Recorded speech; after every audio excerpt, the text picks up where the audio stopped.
VIO trying to remove the number plate of a vehicle stylishly without the person even knowing. This is Nigeria VIO. VIO. VIO. Is it the work they ask them to be doing? VIO. VIO. Just look at this is Nigeria VIO. Vehicle inspection.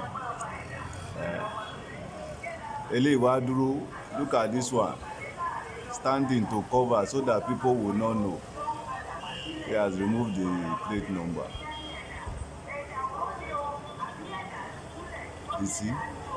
You see, stylishly remove the plate number. And the person with the vehicle did not know. The person did not know. Where is he taking it to?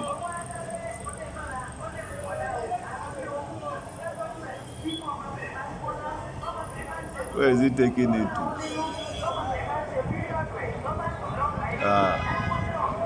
God knows where he's taking it to. And the man doesn't even know.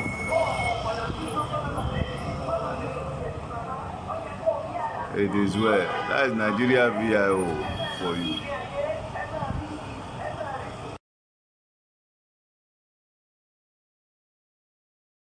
We saw development control, they came here, and the next thing, they started removing houses.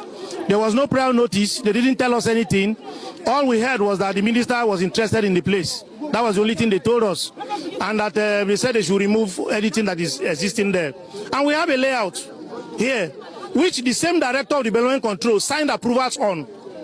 So I don't know why they are doing that. They did it in Centenary City, and for 14 years now, we have been going for relocation. Up till now, we have not gotten. But if they are interested in a layout, they do it within 1 month. Within 1 month, they do it. So up till now, we have not gotten replacement from Centenary City till today. Now they came here on Wednesday. They said they were sent on Wednesday. They marked few houses on Wednesday. And the next day they came with machine to come and remove. Normally they give us notices. First, second, third notice. None was given. Okay, tell us what the reason why you are removing the properties. They don't want to tell us. So they came here with policemen firing tear gas, and even the police people refused to listen to us when we were calling on them, at least to interview us. Let us know what exactly has happened. Yes. They were shooting tear gas. Even a civil defense guy cocked gun on me, that he was going to shoot me. And they came with yes. Okay, were you, is it that you were unable to go through the proper channel before you get your ladder? We went through proper channel. If you go to the Aegis today, you see the layout there. What they do is that they intimidate us by telling us it's Amak land. Amak is arm of government. Most of these Maitama properties you see today, they were all Amak that allocated them. Yes. So I don't know why they are threatening us with Amak every day. Okay, now even if you want to redesign a place, how long does it take to redesign a place? It has gone for 14 years now. They have not redesigned, they have not done anything. Just because they have interest, they want to be taking the land. They have been taking it one after the other. And we can't stand that anymore. If you have good money, you go to development control, you get approval. If you don't give them money, you don't get approval. But on that layout, we have approvals. And some of them, the same director that is talking, has buildings in all these estates. Yes. If you don't give him a house, he will not give you approval. Yes. I am saying it. Yes, I have my own estate inside. And most of our clients that they demolish their property, some of them, they're currently in the hospital. What they are doing to us is not fair. This is where all our life savings is. A lot of people will be unemployed if this thing continues. And then at the end of the day, the EFCC and the police and all that will filled up because our customers will hold us there. And we had this paper all signed, duly signed by the government, and yet they are still punishing us. They didn't even follow the normal process. If you mark a place, you must give us ample time to come and defend ourselves. But how will you mark a place the next day you are destroying the place without giving us time of audience? It is wrong. They're just intimidating us here. They've been shooting into the air, tear gas on civilians like us who are working with our sweat. We did not notify them before we start working here. Sir, where we are here since 2020. And your people knows about it. We pay you for approval. We did everything we need to do. We have a layout. He said what they want to do is I should just go through the minister. I said, what minister care? What does minister have to do with this? What we need is you serve us notice. We know why you are doing this. We were not served. They just came, start bringing down the building. Today, the other day, was it Friday? They came back again.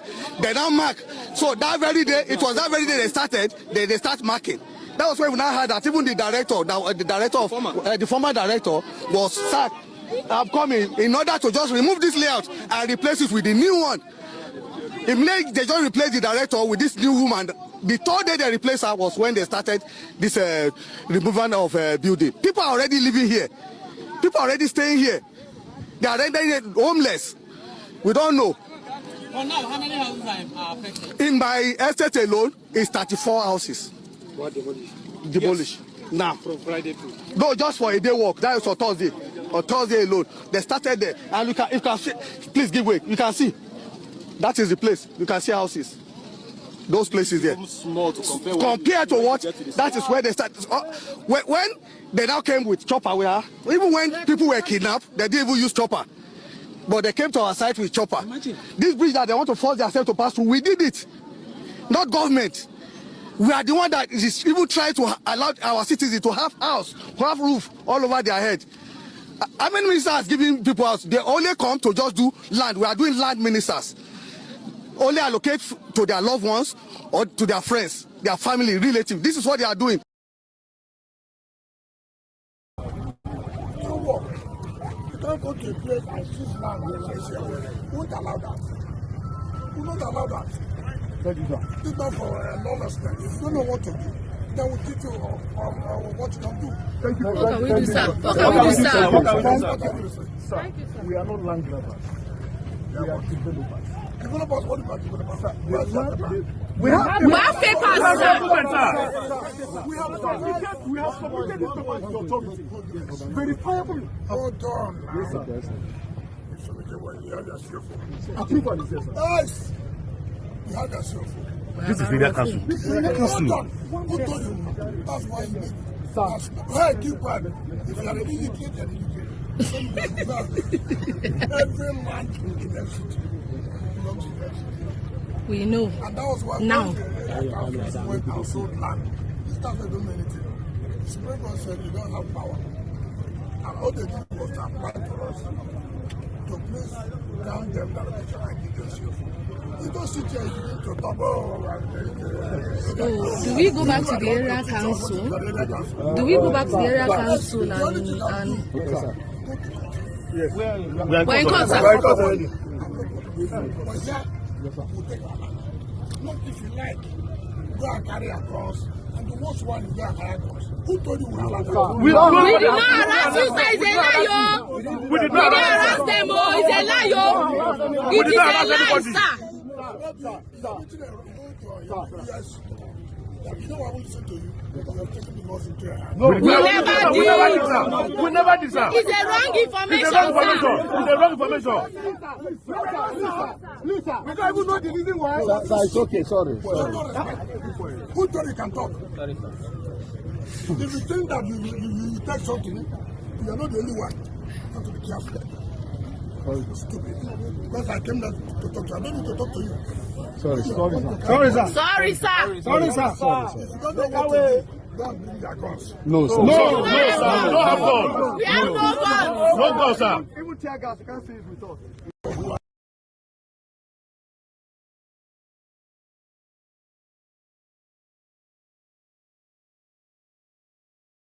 Members of the media, this brief press encounter by the members of the legal team of Nnamdi Kanu and the media people concerns primarily what happened yesterday at the Federal High Court. Yesterday, because of the serial and consistent disobedience of the orders of Justice Binta regarding the council visitation to Nnamdi Kanu, the Federal High Court Registrar issued a Form 49. A Form 49 is a notice issuing to the defaulter, to the contemnor, the person in contempt of court, the person disobeying the order, to come to court and show cause why he should not be committed to prison for disobedience of court order. This happened yesterday, and I shall release the transcript to the media after this press conference. Now, the idea we got, it is very self-evident that the DSS, the DG of the DSS, Mr. Adeola Oluwatoshi Ajayi, is not acting in vacuum. He's acting on the authority of an advice, legal advice rendered to him by the Office of the Attorney General of the Federation and their private lawyer, Ashowaju Adiboyega Awomolo, SAN. That legal advice is this, that by virtue of the recusal of Justice Binta Nyako from Nnamdi Kanu's case, all the orders she made in relation to that case are now null and void. They actually took a step by filing a court process at the Court of Appeal stating the same thing, that all the orders issuing from Justice Binta Nyako are now null and void. Evidently, that legal advice has not been retracted, and that is why the new DG of DSS, Mr. Ajayi, is refusing us, lawyers Nnamdi Kanu, from having any visitation whatsoever with him as ordered by the court. You will recall that Justice Binta Nyako ordered that counsel to Nnamdi Kanu, the legal team, should be given a 3-day visitation regimen every week, which are supposed to be on Mondays, Wednesdays, and Fridays. But since 27 September, and pursuant or after the recusal of Justice Binta Nyako, DSS has consistently refused us.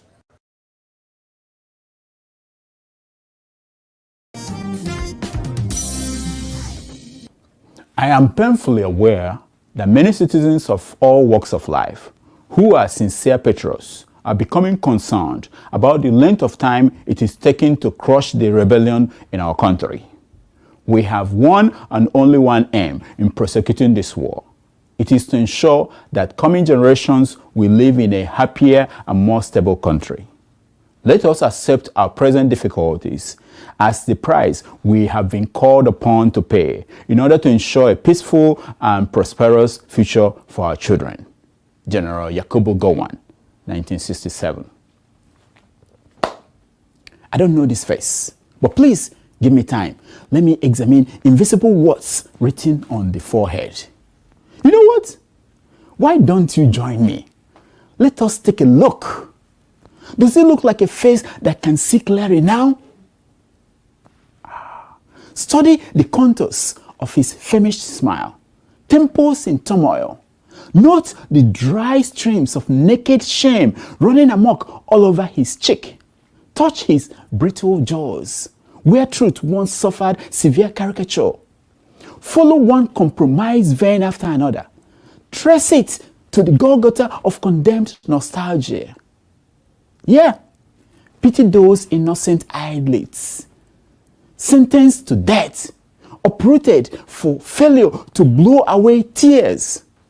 Don't let the stinking eyes fool you. They reside in a stadium of humanity, but hunger to belong. Appeasement always backfires in spontaneous frowns and exaggerated hiccups. Avoid his clipped eyelids. Let his grey mustache collectors of iniquities be. As for the bags under his eyes, those are the graveyards of deserted empathy. Symmetric nightmares reincarnate when the gods have their last laugh. Ears long bombarded with lies can only stretch out in resignation. That permanent ball by the left eye is a mark of betrayal, a reminder of that old concession that stinks up till now. While fury of time attracts reprehension, heaven scowls at acquired giggles. Then it sprinkles ashes into a mouth full of boiling blood. It is the law of nature. It is the nature of the law. Off the microphone, draw the curtain. Flash flood of reckoning is on the shore. Abusers of cosmic fire only sleep and swim in the rivers of regret. Rebellion unfinished outlives its ceasefire. Returns with reward soaked in vengeance to find you wherever in your head you are hiding. You are validated. Yes, you are. For you have inherited forever the weeping infant's corpse. Squeeze your wilting facial muscles. Sneeze out all imaginations. Maybe it will help your ears to bear the sound that nobody else can hear. The day the show closes, you will contend with the long night of being locked up in a nutshell. Until then, let the interpreters of deformities read your lips. Let them regurgitate what those lips used to suckle on. In spite of Ojukwu's wicked propaganda, religion has never been a cause of conflict in Nigeria, and it is my fervent hope that all Catholics, Muslims, and Protestants will continue to work and live together in harmony. General Yakubu Gowon, 1967. Ise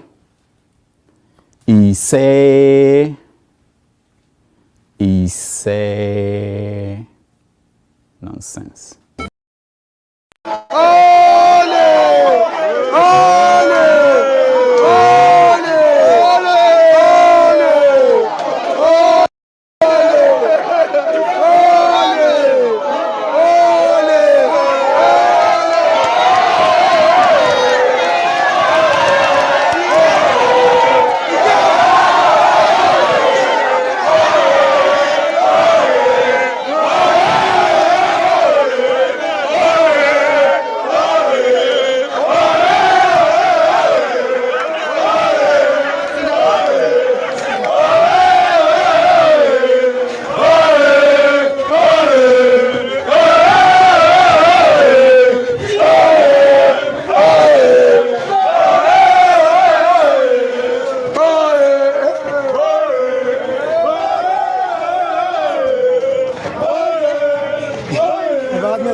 Some of this rally make my blood pressure go up.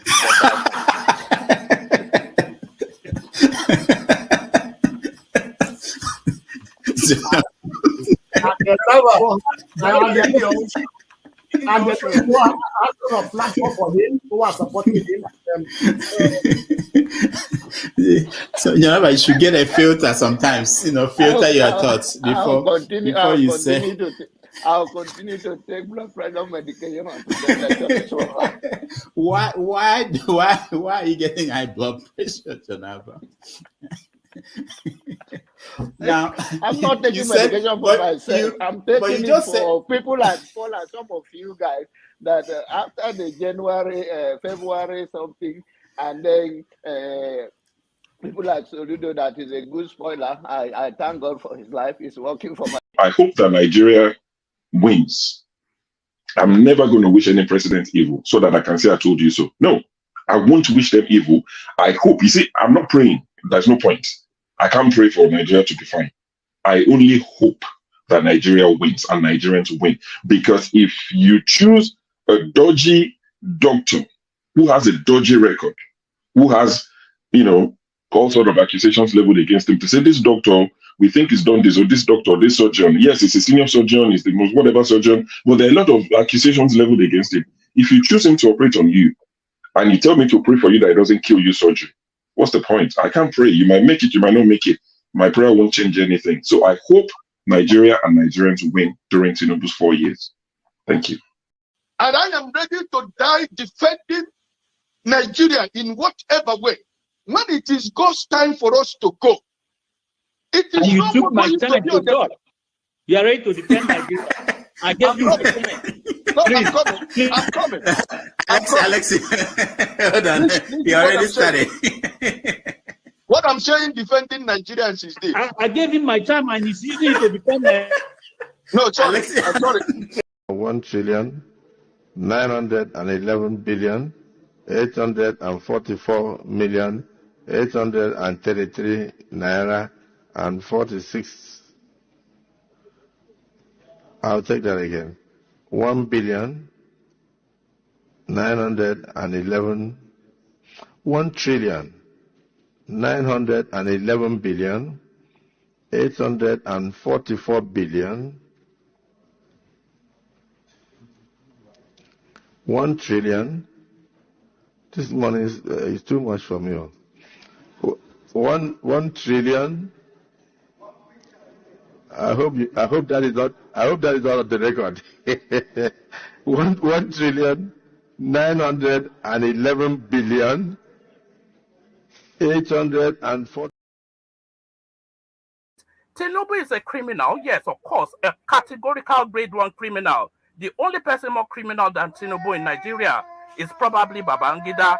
But he's a criminal, and is he fit for purpose? Absolutely not. Should Tinubu be the president of Nigeria? Categorical no. Is there a better option than him? That is subjective. So show me who he is.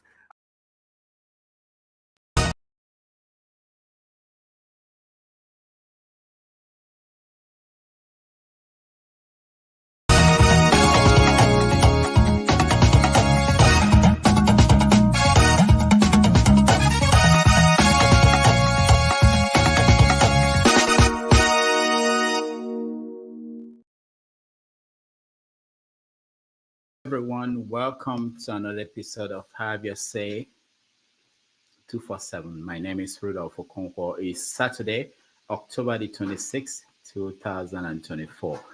We're coming to you live from New York City. I hope it's wonderful wherever you are joining us in the world. It's a beautiful day here in New York. We have so many stories that we are monitoring. There was a cabinet reshuffle by President Bola Tinubu this week, and we had some ministers kicked out and new ones appointed. We're going to talk about whether it's a renewed cabinet and whether there is hope for Nigeria. Also, early in the week, Gowon, former head of state, Gowon turned 90, and there was an event for him in Abuja. During the event, we had people speak, and P2B wished him well on his birthday, and he got pushback from the obedience. We're going to discuss that and compare that to the way that the country is moving. And we raise the question whether Gowon owes Nigerians something. What is it that he owes Nigerians? From there, we are going to touch on other stories in the news, including Olusegun Obasanjo, who has been critical of the government. He's been essentially saying that he left $70 billion when he left after paying off our debts. And now we owe more than 70 billion. So we're going to look at Obasanjo's legacy and wonder if he did the right thing in the way he handled the economy and the people he brought to take over from him. Then we move on to the Biafran agitation. This week, several things happened. We heard from the lawyers of Nnamdi Kanu saying that they were prevented from seeing their client because Justice Binta Nyako, who left the case is interpreted by the government to mean that all the rulings by Binta has been thrown away. So we are going to look at that, and we're going to look at it in conjunction with the sit at home that has continued in the East with devastating impact on the economy of the Southeast. We are connecting that to Simon Ekpa, who had to respond to Ngozi Okonjo-Iweala over a tweet that Simon Ekpa, of course, did not send out, but it was a fake tweet that came out. So we want to look at lessons from that, because a lot of things come out online and people react to that.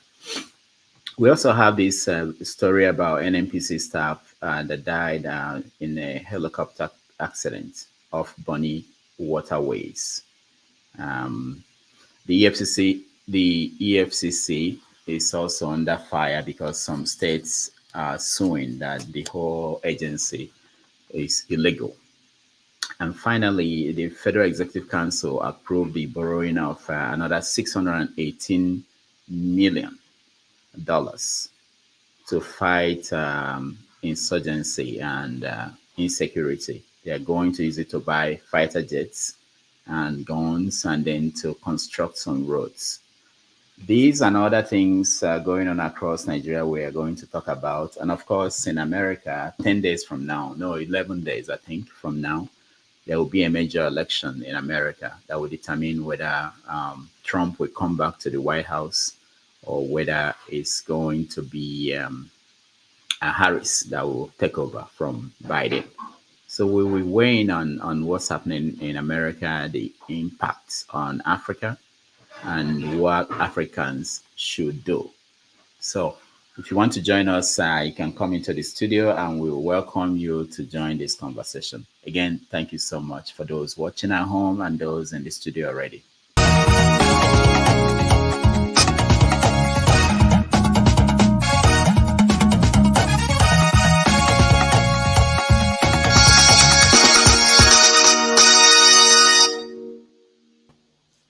All right. So, welcome, Mr. James. Welcome to the show. Man of Prestige, welcome to the show. Paul, welcome to the show.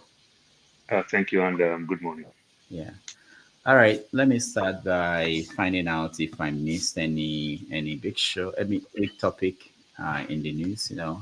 Let me start with you, Mr. James. I think something is happening in Kano. There's an election going on in Kano, if I'm not mistaken.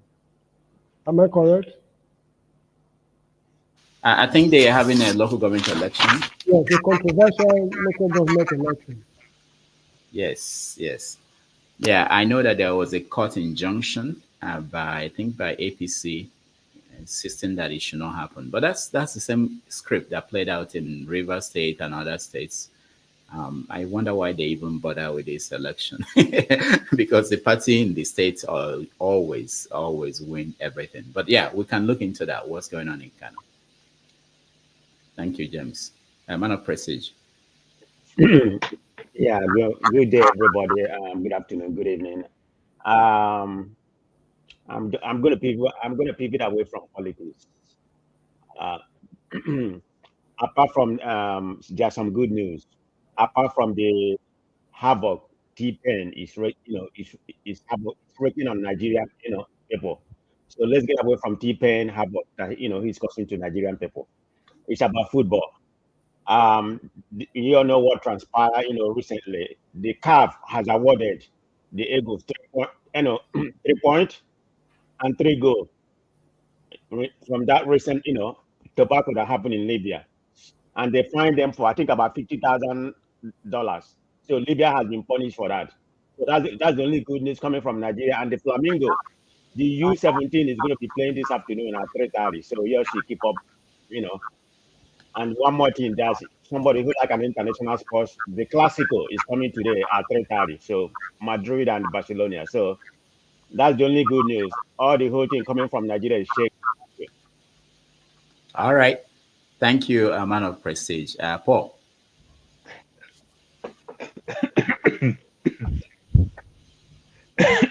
I'm so sorry. Good morning. Hey, I guess you didn't make mention more about Israel launching last night. Oh yeah. Yeah. That's a I, good point. I just feel bad. The few cars that I have, I just have to go full tank, the whole thing. I just kind of think like Nigeria, like the gas that I will buy will last me for so long, like the way we do in Nigeria. You understand? Because I know nothing will happen so soon, but it just makes me feel bad when I see the way Joe Biden and Kamala Harris is behaving and every other thing with Israel.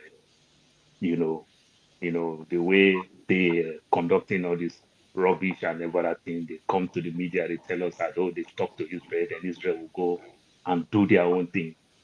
Then after everything, then they send over 70,000 US military scattered around that area. You understand? About 35,000. You understand? In Qatar, they put in Bahrain, Jordan, everywhere, Saudi Arabia, everywhere. I want to ask, when Iran launched those weapons, you understand?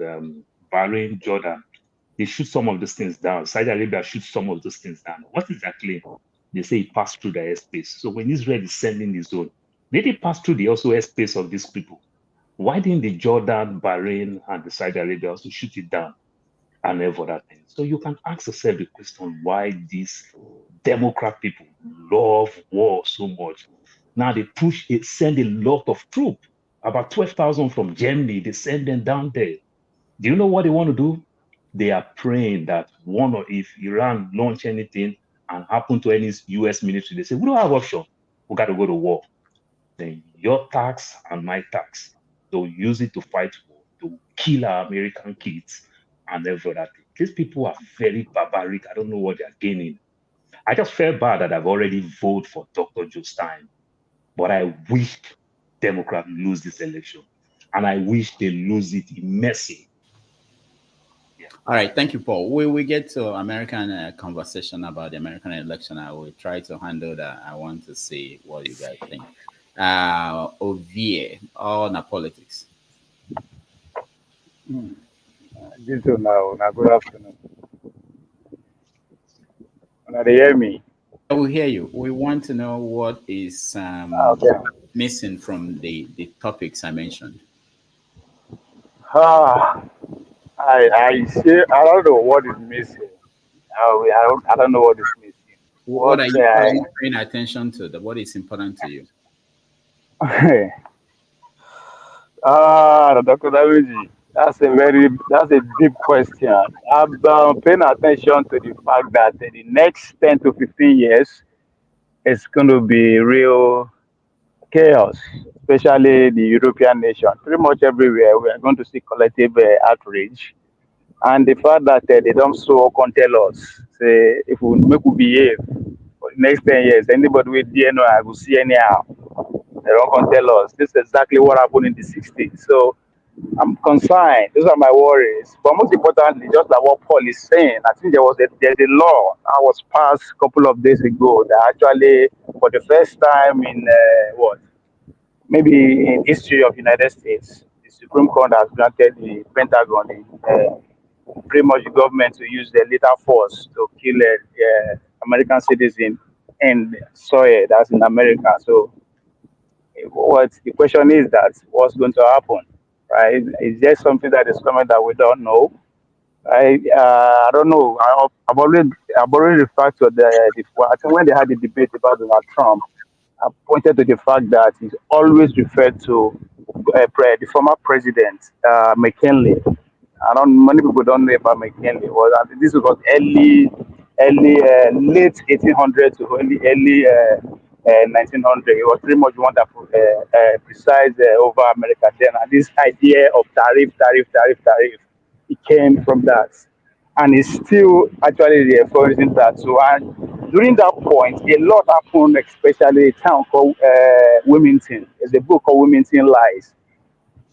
It pretty much speak about exactly what is happening today. So if we, I mean, I don't know. So when you ask me what am I following, it's just there's a lot happening in the world that we are not exempted, you understand, especially the visitor that we have published ago and all the revelation that is coming out about what happened in the 60s and what is going on. So, Dr. Damiji, it's a serious shit happening. There's a lot happening.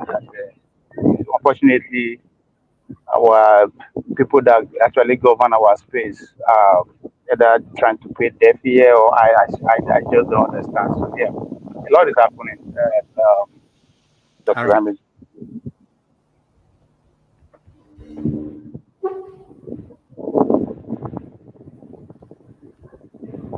Sure.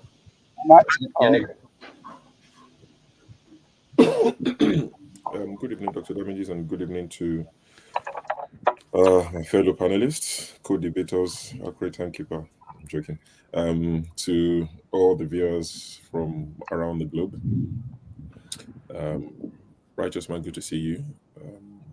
The chat gang, I salute you all. Good to have you all. I'm not sure there's anything that I would like to add. I think the gentlemen have added. I was going to mention the Kanu election. I've added a video to the back end. It's nothing new. It's nothing that we've never seen before, but just for you to have an idea of what's going on in Kanu with this local government election. It's a charade. And our judiciary, when some of us say we have no trust or faith in the judiciary, they think it's to do with 2023 or Peter Obi. No, it's beyond that. Now, I mean, there's no LP, there's no Peter Obi involved, but you see the election, the one that happened in Rivers, the one that is happening in Kano, where you have two courts giving contradicting judgments. How does that work? You know, one court in Abuja will tell you, don't hold the election. The court in the states, because those ones answer to the governor, will tell you the election must go on. So right now in Kano, yes, the governor said he voted. Kwakwanso, the leader of the Kwankwasia, you know, Ovie's man, I'm surprised he's not interested in this thing.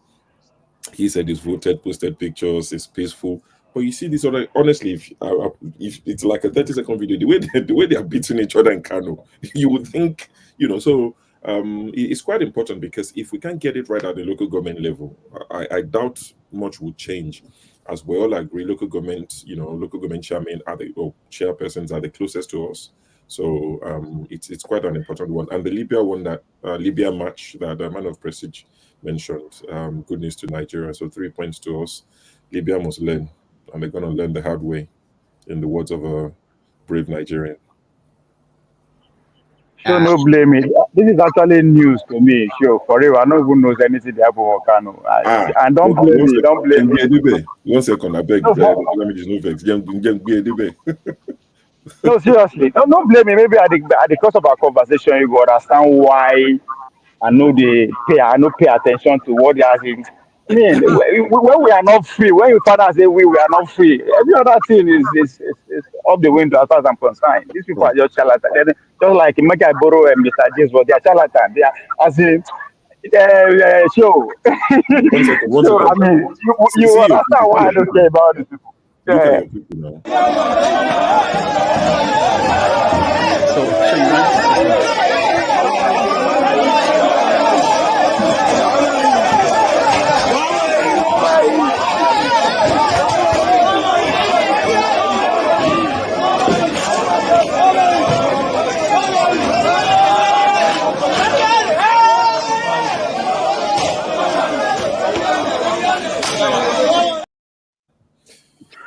They could not show all the violence, but they will declare results in this place.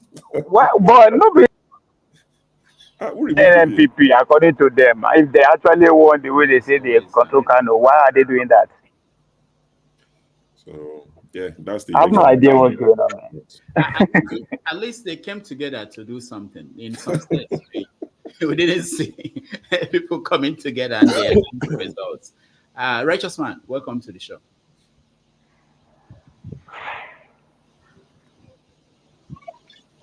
Yeah, good evening from here. Sure, nice hearing from you again. And my very good brother, James, how is Gambia? It's okay. Thank you. I hope you visit Nigeria very soon. No, certainly so not. that you can't run away from your father's land. Certainly not.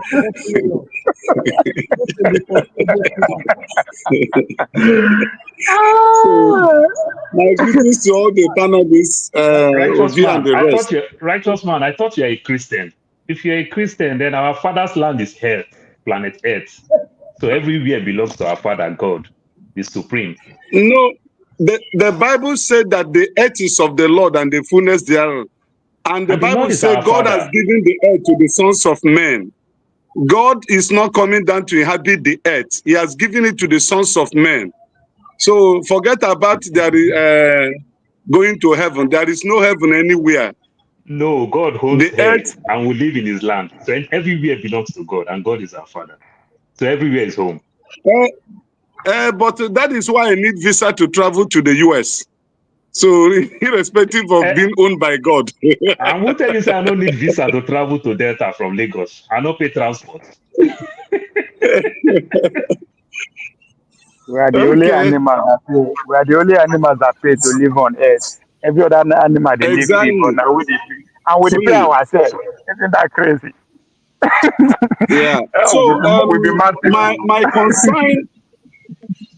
concern is about what happened in the National Assembly during the week. It was a disgraceful thing.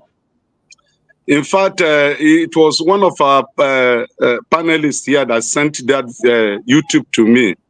And after I watched it, I was offended in my spirit, because I can't just imagine why those parliamentarians will go to the Hello Chamber and what they will be debating there, just religious, nonsensical things that have no bearing to our everyday living in Nigeria. I was shocked. I say, can this be real? That these people will go to the house only to debate about religious issues. When we are dying of hunger in Nigeria, when there is no work, no electricity, when the cost of living here, I don't think it can be compared to anywhere else in the world. And these people went to the house to debate Islamic Bank or whatever, inclusion and non-inclusion and this and that. In fact, I think they have to evaluate the mental capacity of these people that represent the Nigerian people at the house. They have to evaluate them, honestly.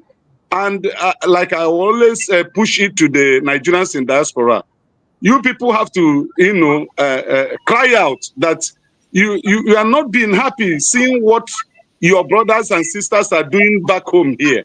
Because our own voice, they hear us, but they don't do anything. It's just like we are conquered and defeated people.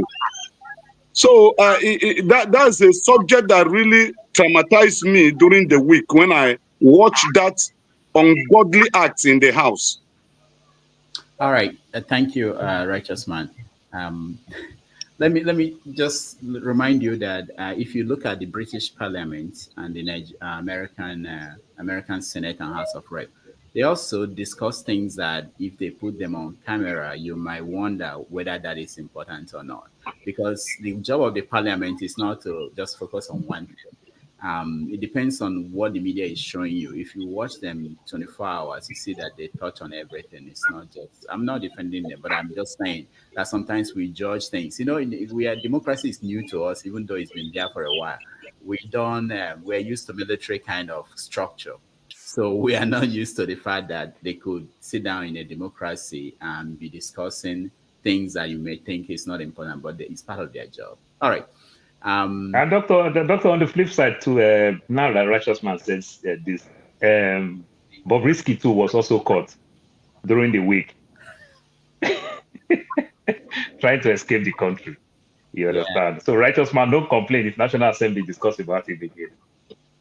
All right. So before we pick on our first topic, let me just welcome to the show Mr. Okabu. Did I pronounce it well? Welcome to the show. Thank you, Dr. Damage. It's real. Yeah. It's morning here in Seattle. Good morning, everybody. Okay, nice to have you. Thank you. Is there any topic, any issue in the news that you are paying attention to that is important to you before we go to our topics? I pay attention to American politics. I pay attention to what's going on, and It's very, very interesting, but it's see when individuals and people don't know who they are, so they make decisions from that space. You have to understand who you are, because everything we do from our own the understanding of our own consciousness. That's why you choose the program, the profession you choose. That's why you decided to be where you are. It's not that somebody impose it on you or something like that. And everything we do from the level of the mind. Let us not forget that everything we use, whether it's car, aeroplane, computer, the cell phone, the technology you were using to communicate, it came from somebody's thought. It came from thought in the head. And we all have that thought in our head. The only thing is that we as Africans and Black people in general, of course, African Americans are doing better than us. Black people don't know. It's not that we're not intelligent. We are actually, based on some of my readings and my findings, we can rank as some of the most intelligent people in the world. But we don't. We hesitate to use our intelligence. We hesitate to use our mind. We hate using our mind, because using our mind involves extreme relaxation and extreme calmness. And as Black people, we are not known for being calm and very, very going inside ourselves and relaxing to the extreme level, so that your creative part of you will surge up. We don't like to use our mind, effectively, and that's where we are. It's not because we're not intelligent. Now, what we call education, it's, by the way, that's education. The college education is just job training. You can be an engineer or medicine. It doesn't make you smarter than anybody. You're just learning facts. So for as long as we don't want to use what we have, it's not that we need to go get it anywhere. No, we all have it. But it takes discipline. It takes sitting down. For instance, we're about how many? We're about 7 of us here, and then we all know about the guy from London. Sure must know the guy that bought the airport. The Yoruba guy that bought the airport. And when he sold it, about 10 years later, he came back and told the whole world that he sold it and make about 10 times what he paid for it. He wasn't hiding. Ogunlesi, he came back and said, I sold it for 12 times what I bought for it. He paid like about 1.4 billion pounds, and he sold it for 13 billion pounds. And he came back and told the world now he's forming another coalition with another American investor. These are all the power of the mind. And anybody who wants to do anything here, 7 of us, whatever we choose to do, if you believe in what you want to do and sincerely believe in there is nothing to stop you. There's nobody can block you, because that's the way the world works. But because we don't know how to make those choices, and we have not, we don't even want to take time to learn how to do that. All we come here to do is we blame Buhari, we blame Babangida, we blame this. These people are not the problem. They're not the one causing our problem. Because why do I say that? Because they don't actually have the mind to do what you expect them to do. And if they do, they've not made up their mind that that's what they want to do. It's almost like where I'm sitting down here. You cannot force me to do what I've already made up my mind. If I make up my mind that I'm going to Nigeria to go and embezzle money in the government, do you think somebody like Paul will talk me out of it? No, he cannot. Rudolph not going to talk me out of it. But that's my choice. Because this is my plan. This is my life, my long life goal, to get into the power so I can steal money. So if you guys come here and want to just do intellectual masturbation, that's okay. You're never going to talk me out of it. All right. We will see. We are going to start the conversation. We have 3 topics that we deal with within the next 2 hours now. The first one is the election in America, what that means for Africa. Africans have several different opinions. People supporting Trump and Harris. So we want to hear from you. What do you think? What should be important to the Africans who are here? Let me start with Paul. Paul has voted. I think he's regretting that he voted before the October surprise. So let's go around, starting with Paul. Paul, are you regretting that you voted already? Yes, I regret that I voted because I voted for the two senators from Democrats. But with the way it's going, I even want the Democrat to even lose the Senate because I really, really felt bad. I know America, you understand, argue over everything, but when it comes to Israel, it become 100% bipartisan and everything. But what I understand for the few years that I've lived here in the US, I understand that you punish politicians when they do something wrong, not because of you, the other side, going to make it right, but you punish them for them to learn. It's called deterrent. You understand? You use deterrent to punish politicians when they do something wrong. So I just really feel bad. But on the other side in me, I'm just thinking that maybe Joe Biden is just completely racist who just really wants Kamala Harris to also lost the election with the way it's going. Because it's clearly that Netanyahu, you understand, wants Trump to win this election. Very clear. It's not hidden. It's no nothing. Then why are you doing everything to please Netanyahu? You understand? They say he that is down fears no fall. You understand? This is your last time with your age and every other thing. You don't really have anything to lose. Why don't you use this small little medium to write your name in gold? You understand? But he choose not to do that and every other thing. They still want to pander with Netanyahu, and Netanyahu is just doing everything. You give them almost $4 billion every year. You give them extra $26 billion. You are sending all these troops, picking troops all the way from Germany, everywhere. You are sending extra troops. You are sending all our weapons down there and everything. You say, oh, America is not concerned, but you blame Iran. What are you doing? Because the people are so scared of the US and everything. What you are doing, what the big league is doing, the so-called UK, Germany, and the likes, what they're doing, is that not what Iran is also doing? I don't get it. You bully all the old big Arab League guys. They're scared, even though the Qatar. Look at the problem, the way Israel is even killing Al Jazeera journalists and the likes, calling Al Jazeera that they are terrorists and the likes, and everything. You bully them. We all understand these things. But what are you gaining killing all these people? You understand? I can't factor it. Even when, as at this time, you have nothing to lose and you still want to go on with this way, just imagine if Netanyahu dream in his life, you understand, is to defeat Iran. Iran is 4 times the size of Iraq. And it take America almost 20 years. They couldn't achieve their goal in Iraq. You understand? Iran is big. It's the biggest place there. And everything. Just imagine our economy is dying right now.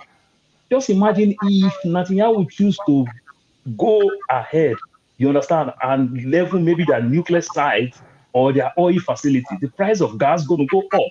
Inflation going to rise all around the world and everything. So How Paul, would that favor us? Hold on. You mentioned several things. What are the options? Do you think the better options for Netanyahu, for the president? I mean Biden and Democrats. Are you saying that it would have been good if they stopped sending arms to Israel? It would have been good if they hold Netanyahu from revenging or retaliating with the shooting that the missiles that Iran sent to Israel. Are you saying that it will give them more votes or more support? Do you think that they did not calculate these things and they know that if they go against Israel, that it's likely that they are going to lose more votes than the ones they are going to lose because the Arabs in America, Arab Americans, are not likely going to vote? Do you think they didn't make these calculations? So if you talk about these calculations, it makes me laugh. Arab in the US is 5 million. The Jewish people are 8 million. You understand? The Sudan war, the seven, you understand, the 7 swing states, the Arab domiciled Michigan, that's 11 votes. You understand? Then you talk about Sudan, that they abandoned, that's another Islamic state. You understand? Thousands of them is in the state of Arizona. They dominate in Tucson. They feel bad. You understand? So if you want to look it from the place of politics, all I'm saying is that Joe Biden don't really have anything to lose. It's not about vote. It's about stop killing human life. But all I'm telling you, if this war goes on with Iraq, it's going to affect the whole world. The price of gas is going to go up if they destroy their oil facilities. That's all I'm telling you. So don't stop giving them weapon if you don't want to give them weapon. But you have your power to use your weapon and your grants that you give them to tell them, stop this. Not that you come to tell us in the media that you ask them to stop, but when you shut the door, you say, go ahead. We all know this. And if you say you are not concerned in the war, why are you sending over 78,000 military around that zone? You were just waiting for one US soldier to fall down. There is, we don't have no option. We got to go to war. You already give weapon. Why are you putting military everywhere? Paul, I'm asking. We'll come back to you. Let's move on to other people. Man of Prestige. Thank you. Yeah. So, Man of Prestige, what do you make of politics, the American politics? And I want you to look at it from the perspective of an African who is watching what's going on. Thank you. Greeting everybody. When you want me to look at it from from African politics, perspective, I mean, there's nothing really going to change. American policy is structured the way they want it, regardless of who is in power. I mean, we know Trump might be an isolationist, American first come, but that does not change a thing about Africa, whether they're going to, support Africa. After all, Trump don't really care about Africa, let alone other Western countries. It's all about America. So nothing really is going to change. You're going to talk about this IMF or whatever, borrowing money. That's a different structure. They're going to still borrow Nigerian money because they want to, they want to colonize them, which are already, colonizing already. So their foreign policy is not going to change. I mean, the little isolation that which is Trump is known for, it's just going to be very minimum in terms of Africa. So it doesn't really matter who come in.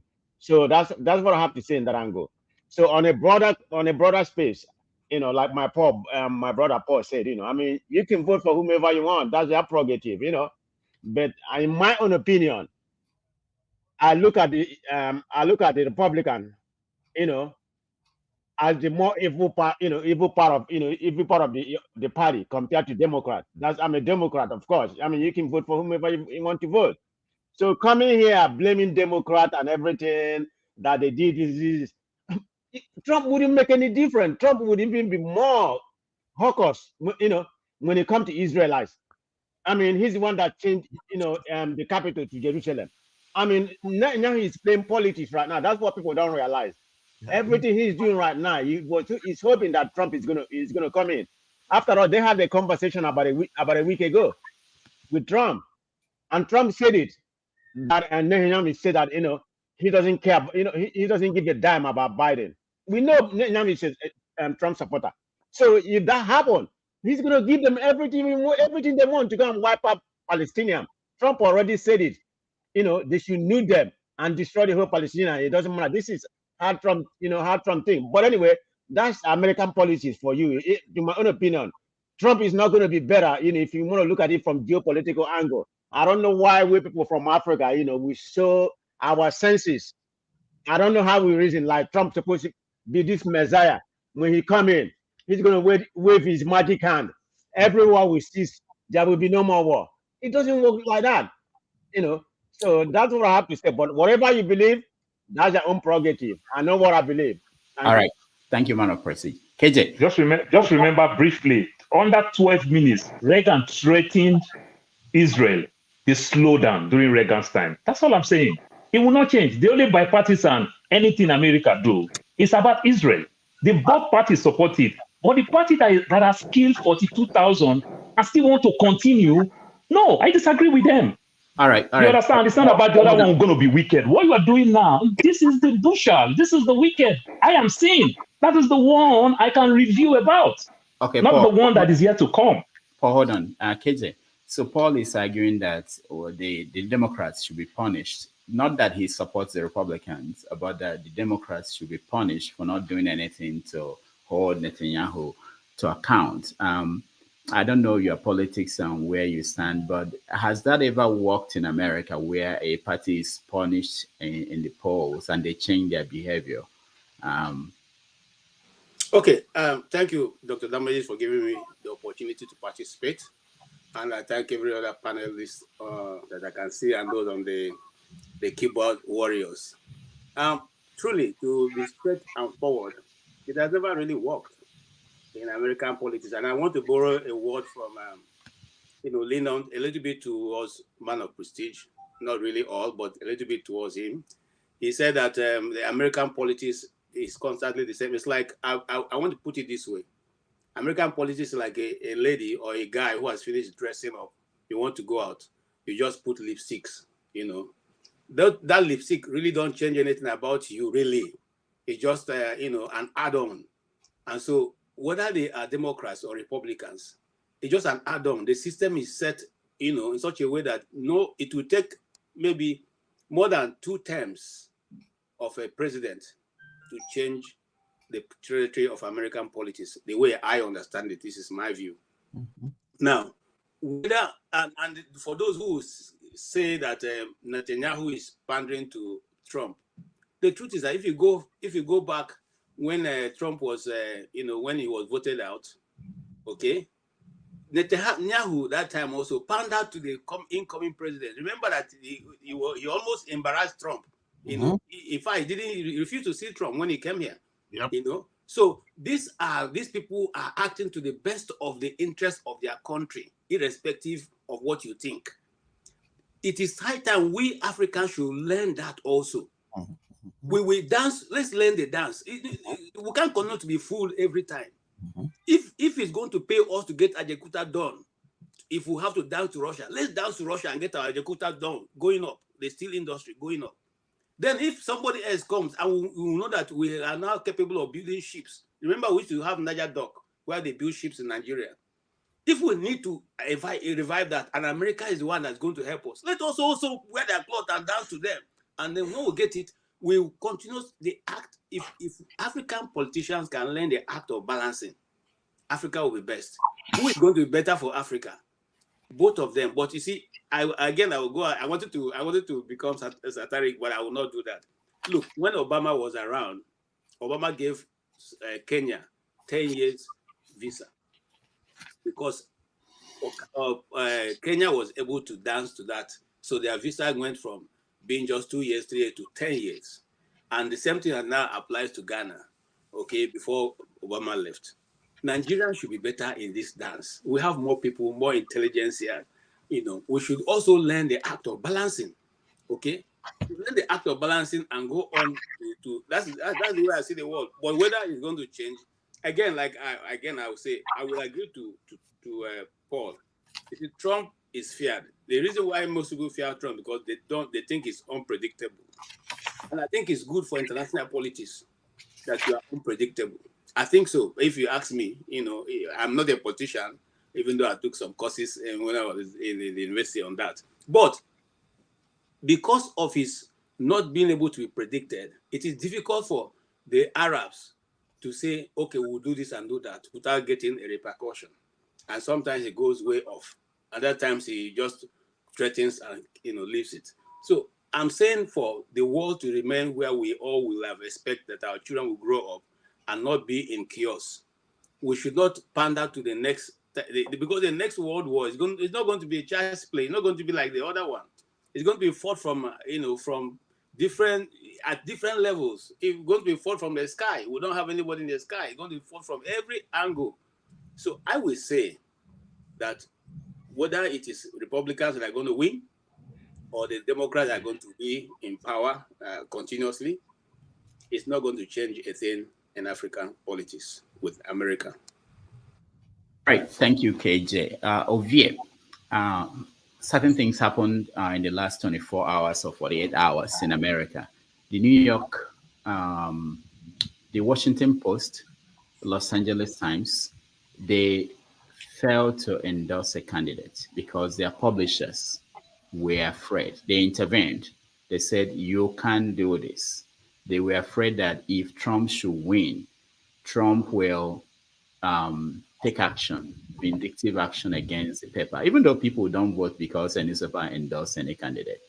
But it was a chilling news to people in the media about what the next 4 years might look like if Trump should be the president.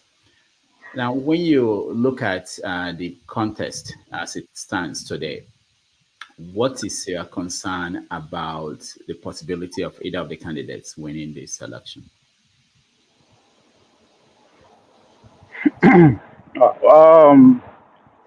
Well, start from the New York Times. We still have what 4 days, maybe 5 days before October ends. Maybe just still they are also waiting for the October surprise.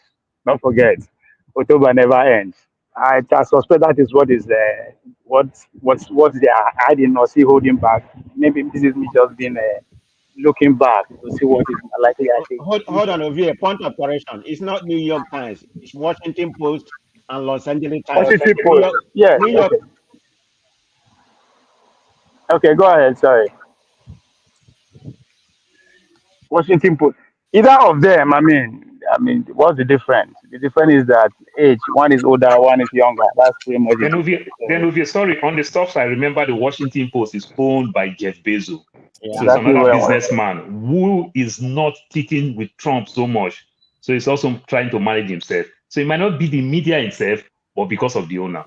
No, it's not. Yeah, it's not the media. It's the owners that are making the owner. And yeah, Jeff Bezos. An editor at the Los Angeles Times resigned. In reference to what you said, why should you be afraid of a president coming in for retribution? Is that a normal thing to do? I mean, this is a free country. Why? All right, let's hear from Ovier. Yeah, this is the first time in over 100 years that the papers are not endorsing a candidate. Okay. Yes, these are not usual times too. Times are changing drastically. So I think what Paul just pointed out could be a very viable reason too. Now their Bezos get out, so it's leaning towards Democrat. But again, as far as I'm concerned, the election there's still time. You might say now 10 days.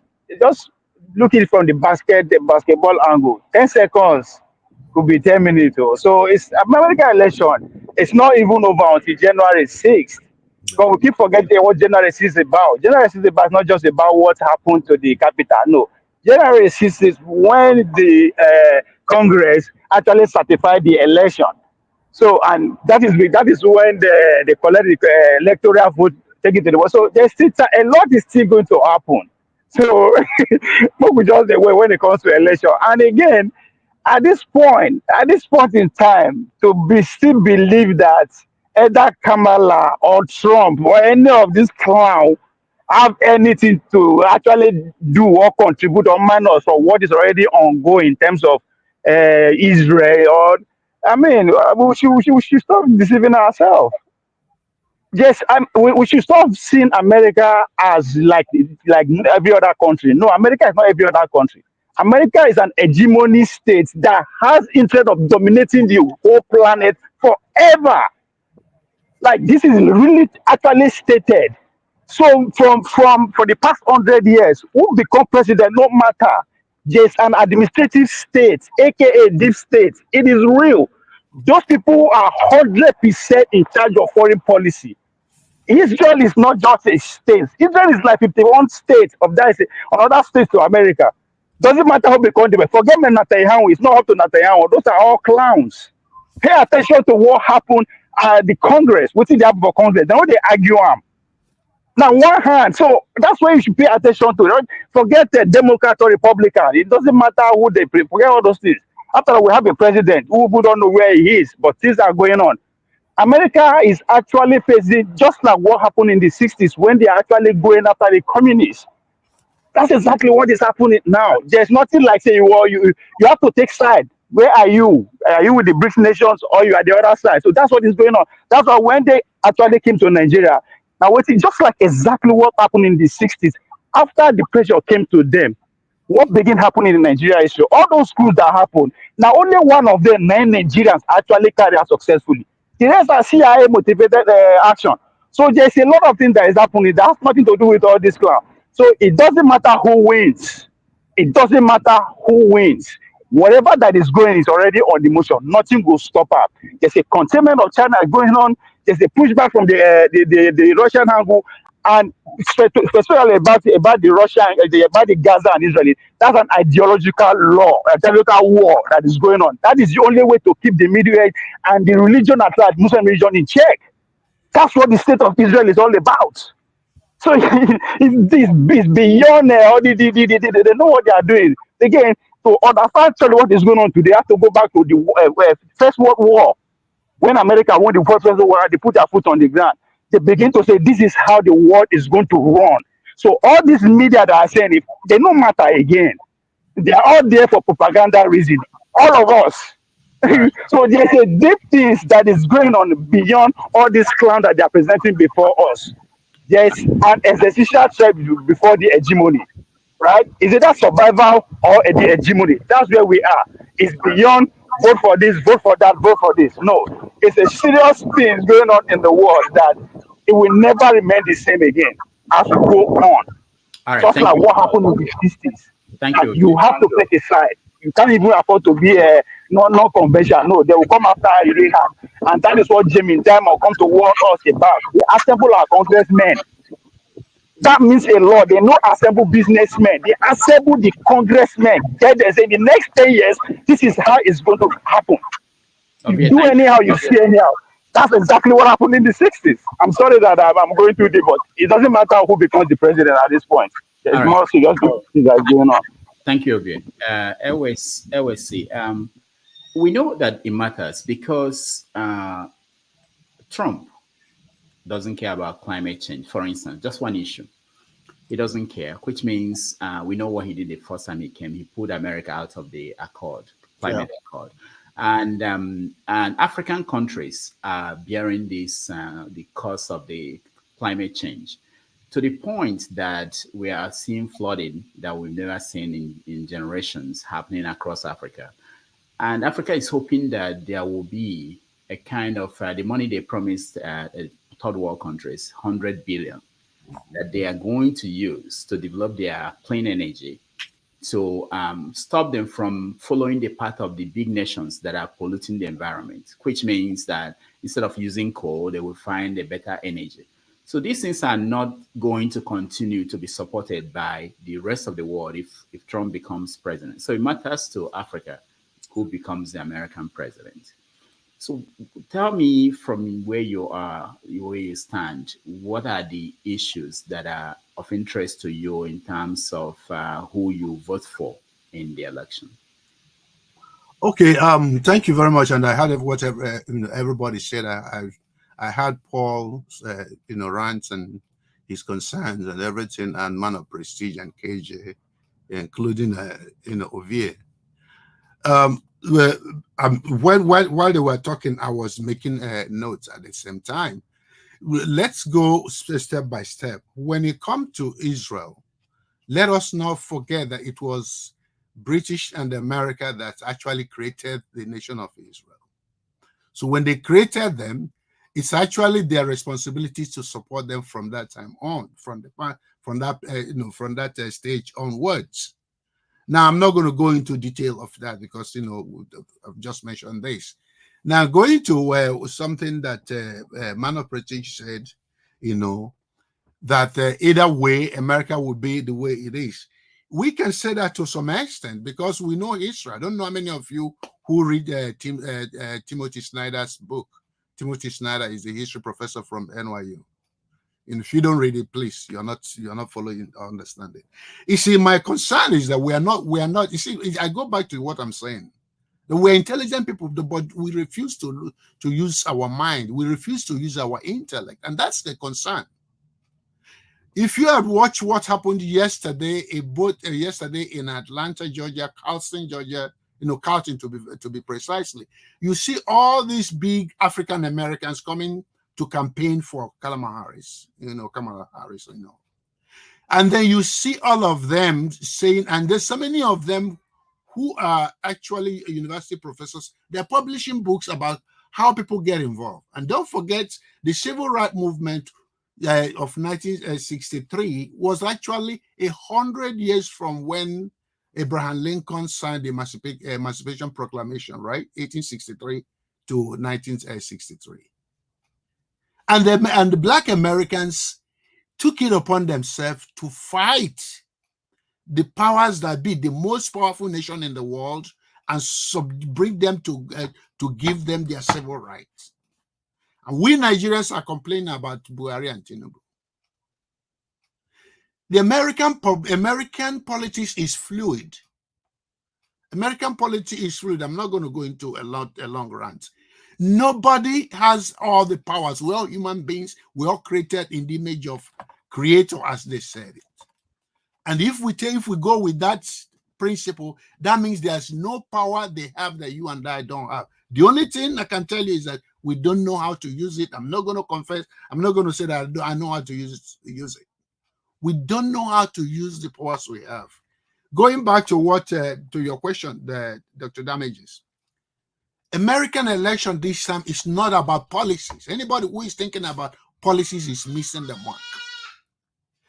Four American military top four-star generals who actually served with Donald Trump came out and said that the man is a fascist. Mm-hmm.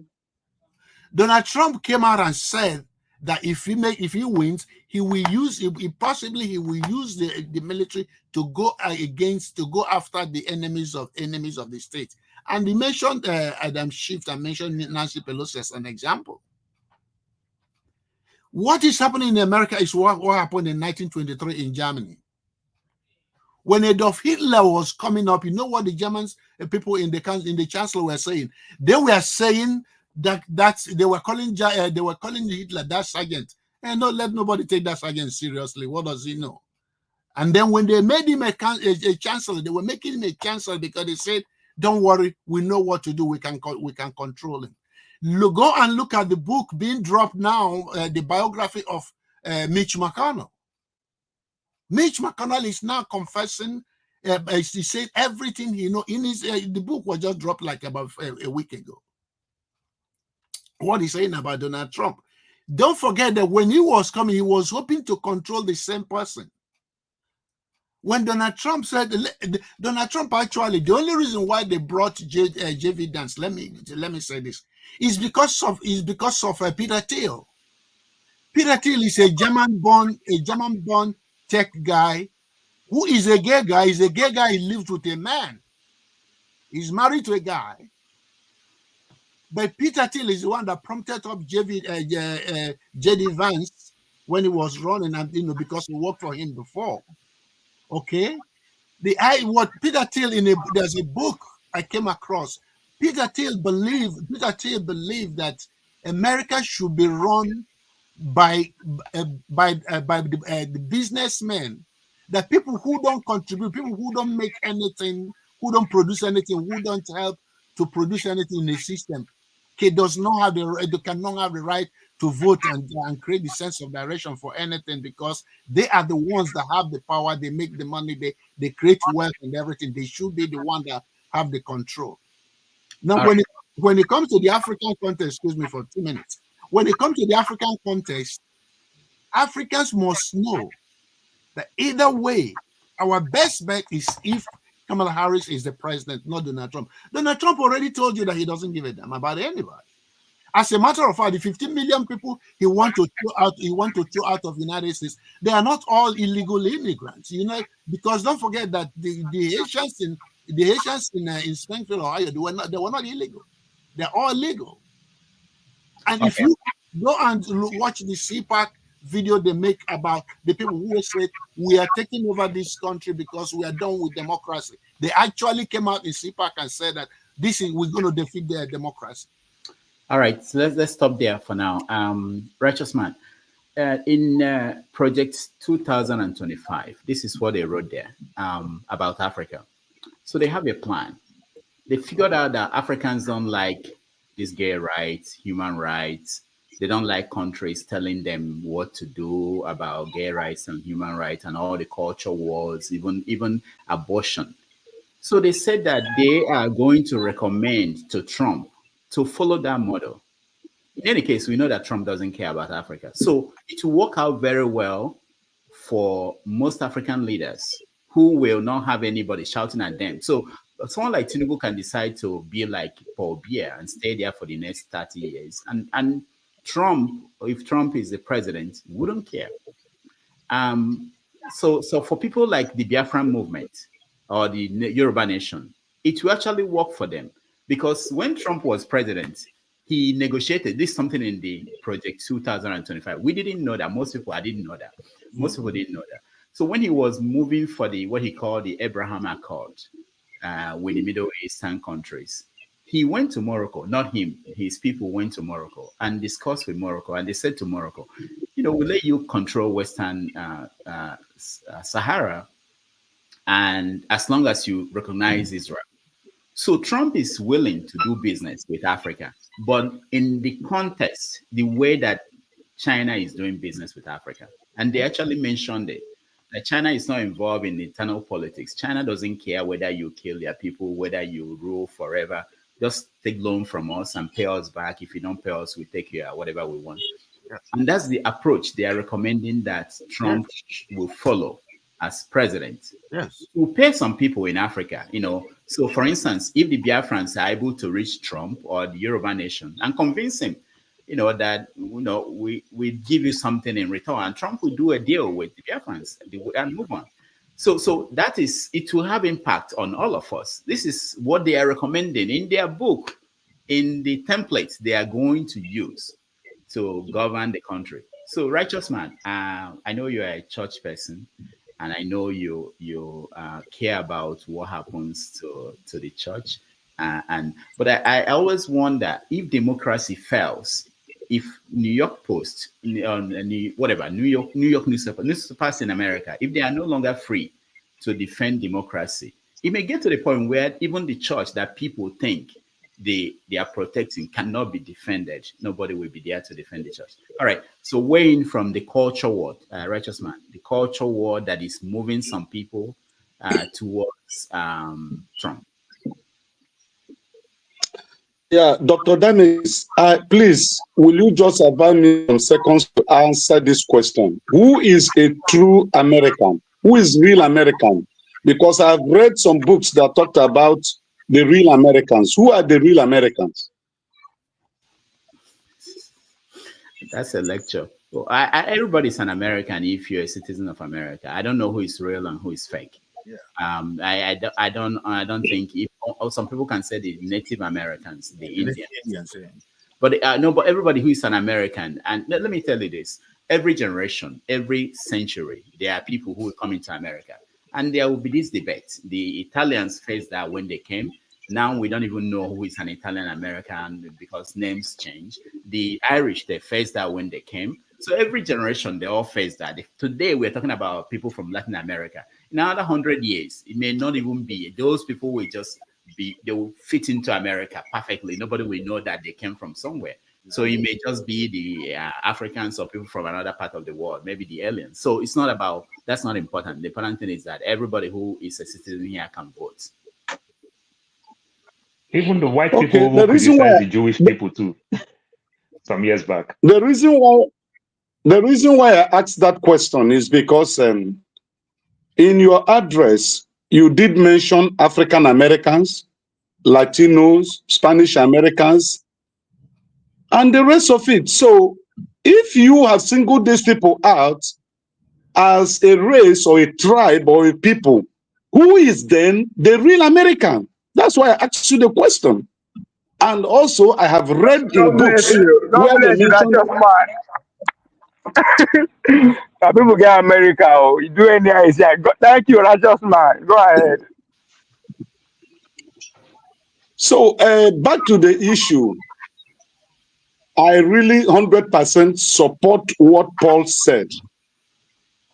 Because at least I'm averagely not a young man and I'm averagely not an old man.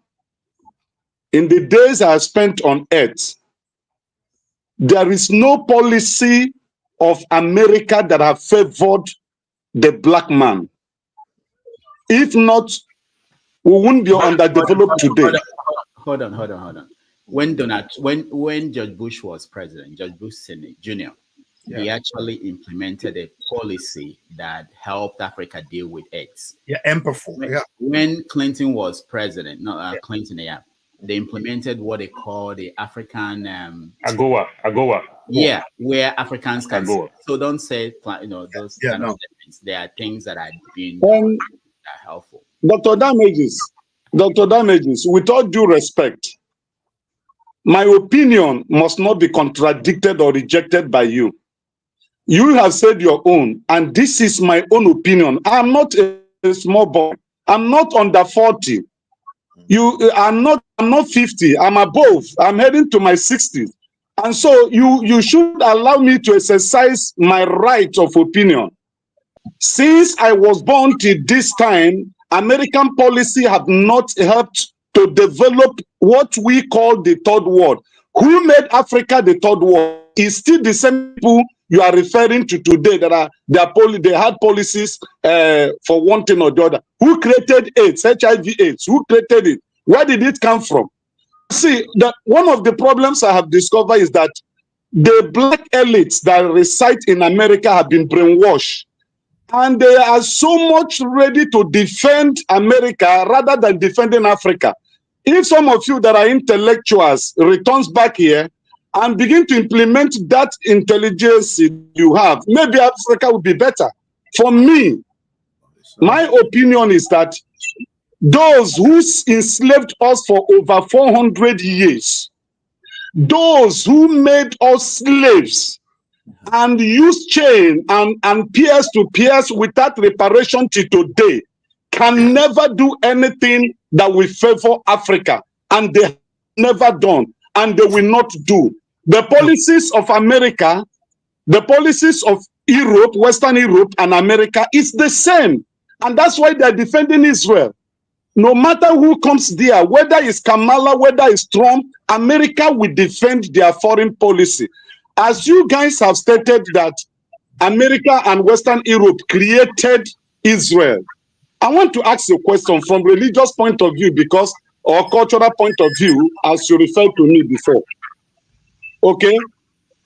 America is how many years old? How can a child that is less than 1,000 years old create a nation that have existed for 4,000 years? That's a question. All right, righteous man, thank you. Excuse me. Can I interject something? I will let you do that, but let me just. No. Use your time now. All of us get interjection. We just keep quiet. Okay. Hold on. Righteous man, the only thing I did was to fact check you. I didn't stop you from airing your view. I didn't dismiss your view. When you said something that wasn't accurate, I wanted to fact check that. That was all I did. All right. I'll give LSC 1 minute, 2 minutes. Via 2 minutes, and we'll go to Tom. I didn't see your hand, KJ. KJ, I'll come to you to 2 minutes. Don't go beyond that, otherwise we'll stop doing that and get to hear other people. Okay. Just one comment. Okay. The idea of after so many years still blaming colonial masters is a mental condition among Africans. Because there is nothing we want to build. Lagos State just built their first monorail or something like that in the Lagos City. If they have wanted and planned to do it 40 years ago, 50 years ago, nobody would have stopped them. When they grow to the point when they realize that they want to do it, they did it. There are 4 elements of, you can count more than this, but I take 4 elements of, what we call development. Your educational system, your health system, and your infrastructure, and then your government system. There is none of these elements that we want to develop in Nigeria that the Western world is blocking us from developing. If we want to build it, we can build anything. Thank you. That's all I want. All right. Thank you. Ovie, 2 minutes. I totally agree with Righteous Man what he's saying. But my brother, last speaker, I don't understand where you are coming from. First of all, you say we are not using our intellect well. Yeah. And you went ahead to say, now British and America created Israel. But you failed to give us the reason. Okay. Because our people say there's a reason for everything, right? So what is the reason that it was created? I can give you the reason. The reason was after the war of 1948, that place we call Jerusalem, that place called that place was being occupied. The Palestine land was being occupied by the British. When it was because of the Second World War, at the end of Second World War, 60 million Jews were already killed by Hitler. So when you say hold on, you are going too fast. That place was already occupied by British. What was the reason for occupation? The reason for occupation is that because the British were actually ruling almost every part of the world. So what's your argument here? My argument is that when the British relinquished and moved away, and then because don't forget that was not the first place they suggested. Hold on. For the sake of time, right? Yeah. They are there because they already governed the world. They are there because of the oil that was newly discovered around those region. You know that was their not just to extract, but also to contain whatever that is going to occur from there. So when I said initially that the state of Israel is created for what? For containment of what? Of that region ideology. So you come back, you say the creator, and you are not giving reason. Again, I'm pointing that out because you are accusing all of us for not using our internet, right? No, don't forget, my brother, hold on. The same thing with the dog. Let me make this statement before you continue. No, he can't continue. His time is up. I'll have to move on to somebody else. KJ, 2 minutes. No, I'll use my time. Just move ahead when you get to me next. Oh, okay. All right. So let's go to Ton. Ton, welcome to the show. Next time, KJ, ask nicely. Maybe I will agree for you to take on. Why are you afraid of? Why are you being scared? Hi. Hello, everybody. Okay. So Ton, hello. Yeah, go ahead. I know you're in the UK. So yeah. Hello, everybody. Hello, Doctor. The speaker, Mr. Kopu, that was why I came in. I wanted to come in later. I'll be very brief and come out. I just want to fast check him and tell him that some of the information he has just spewed out this evening are half truths, and half truth is equals to a lie. First and foremost, Mr. Ogulesi had not sold Gatwick Airport. Okay, you can go and check this. Anybody, the information is public. All he did, he sold his company Global GIP, which managed the airport, to BlackRock in January 2024. Yeah, January 2024. As a matter of fact, he owns 3 airports in the UK. He owns Edinburgh City Airport, and of course still owns Gatwick. So, sir, please check your information before you. And that statement saying that we do not use our intellect, I think that is a bit heavy, sir. With all due respect, I'll advise that you don't use such statements. There are a lot of smart people, and we are using our intellect. There are a lot of intellectual people. I can see some of us here that are very intellectual. OVA is here and all that. Very, very, very smart guy and all that. Dr. Damages himself. So by making very general, coming to a public space like this and saying that Africans don't use their intellect, sir, I don't think that is very nice. I'd like to weigh in on the issue of of Tinubu appointing more ministers than he sacked. It is no, we're not discussing that yet. We're just okay. Global politics. Okay, yeah. Israel. In America. For me, I mean, the American presidential election is the way I see it. That's the way I see it. A lot of people do not understand. It is much more than Trump or Kamala. It is about the people that wants to reshape the way this world is going, the way it's governed. And if we do not get it, I'm afraid it's going to be this thing. If America, I'm not an American. I love Americans. I love America each time I visit. But if America should miss this chance of appointing, because people keep pointing that Trump did this, Trump did that. Who is a saint? Even me that is talking, I'm not a saint. Who is a saint here? Like Jesus said that he who has no sin should cast the first stone.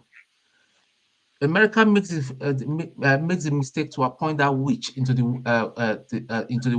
White House. America is, I don't want to use the F word. All right. What are you doing? All right, thank you. So that's all I'm going to say. Thank you.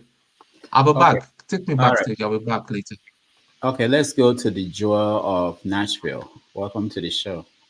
Oh, Tone, that's too harsh. How do you call a person weak? Come on now. Thank you very much. Good morning, afternoon, evening, wherever you may be listening from. Good I morning, want to make, the man from a red state. thank you very much.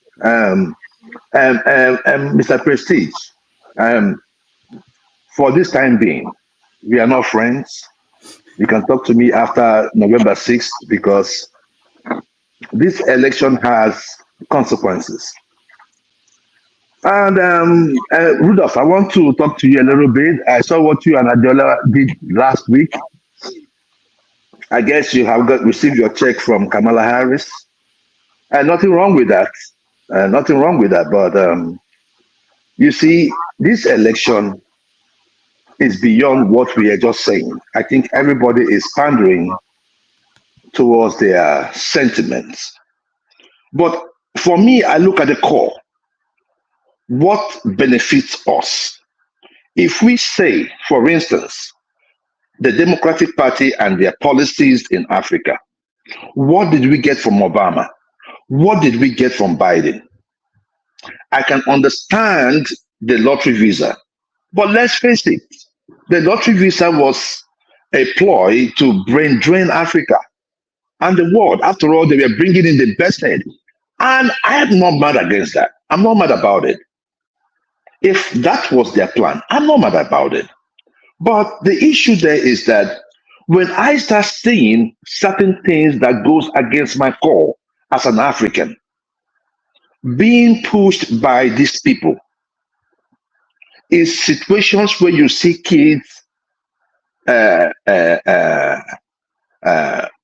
if kids can pronounce more or recall more gender than it is to know what math and English and science is all about.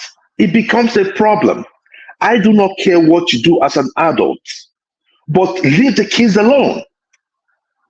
Now, with the Democrat, it seems to be there is no standard. We come from somewhere, for crying out loud, and no matter how you want to beat that Africa, we still have our culture. Our culture kept us where we are today. No matter how bad you want to badmouth the Nigerian culture or the African culture, we've always upheld family. We've always upheld family. And I keep telling people, the reason, the secret to Nigerians doing what they're doing in the US is because we had strong family backgrounds. You may say we are too conservative, we are too archaic. That is fine. The end justifies the means. Now we have come here, we ought to start saying, okay, what is the problem? You don't just follow sheepishly. You came in here, you made the African Americans, okay, fine. What is going on? At least if you're sincere to yourself, you should be able to tell them the truth. The core reason why you guys are not doing so well, you guys are doing good, but it could have been better, is that your family system are broken. You cannot run an economy on 79% single mom. And who are those projecting them? Who are those really making them be on TV, on BET, everywhere you go to? They are the ones talking. They are the loudest. Are the Democrats. We never had any American president come to Africa to tell us about LGBTQ, except for Obama. When Trump came in, we did not see that. Now Kamala came in and we started hearing about that. I used to be a Democrat. I voted Obama. But in the twilight of Obama's administration, when he approved gay marriage in the United States, I knew it was over for the Democratic Party. Oh, please. At that point, I said, I am not doing this no more. And when Trump eventually came in, I saw certain things. Oh, he was going to be a Hitler. Okay, he's not one. How many they kept talking about to keep badmouthing this man, and I said, you know what? Let me go and listen to this man on YouTube. And I found things for myself. The things the mandate for the black community in the United States, which includes the HBCU, opportunity zones, right? I can go on and on. In fact, then we had more money in my pocket. Look, Rudolph, let me tell you something. As Nigerians, we came here to make money, train our kids and make money. If that is your point, if this man is proposing no taxes on overtime, no taxes on tips, in fact, he's even taking it to enough to top notch by saying that he might consider no taxes on income. Because let's face it, we say that we are the police of the world. The Chinese, everything we use in our homes, right from here, from my clothes down to my jeans, is produced in China. Let's look at it very, very well. For us as Nigerians, what really matters to us is how much we put in our pocket, how well our families are doing, and how well we contribute to the society. If that is the key, then we should know that Trump is the right guy for us. All right, Joel, hold on. Okay, we can let's involve other people. I want you to think about this when I come back to you to answer some of these questions. So because I understand your viewpoint, and it's very popular. It's very common with Africans, a lot of Africans. When you say things like, as Nigerians, we're here to make money, that's not why I'm here. I don't think that's why we're here. No. But you may have to think about it more to know why you are here.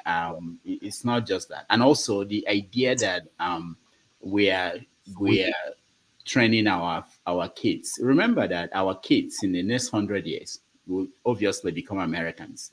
There won't be any track of this African thing we are talking about. Okay. Now, and also when I come to you, I want you to weigh your viewpoints in line with the Arabs who were born in Europe, who are demanding Sharia law. So what I mean by that is that we look at them and we complain, why should they be in Europe and trying to impose their ways of lives, the world where they came from on Europeans? Don't you think that what you are pushing, if Americans, remember Obama, you mentioned Obama and gay marriage, the fact that the court system and the process that it happened, Obama said that he evolved. There was no president, and there is no president that could now reverse that. And societies are evolving. And it appears that Africans think that it's possible that they can live in this society and impose the way the Arabs are trying to impose Sharia law in Europe and impose their way, what they feel, how they felt when they were home, impose it on America. And that anybody who is going against that, they can change it. That's what Africans are thinking. And then they will criticize those who are pushing for Sharia law in Europe and say, look at what they are doing. Can they go back to where they come from? You know, but I will come back to you. I don't want it to be just... No.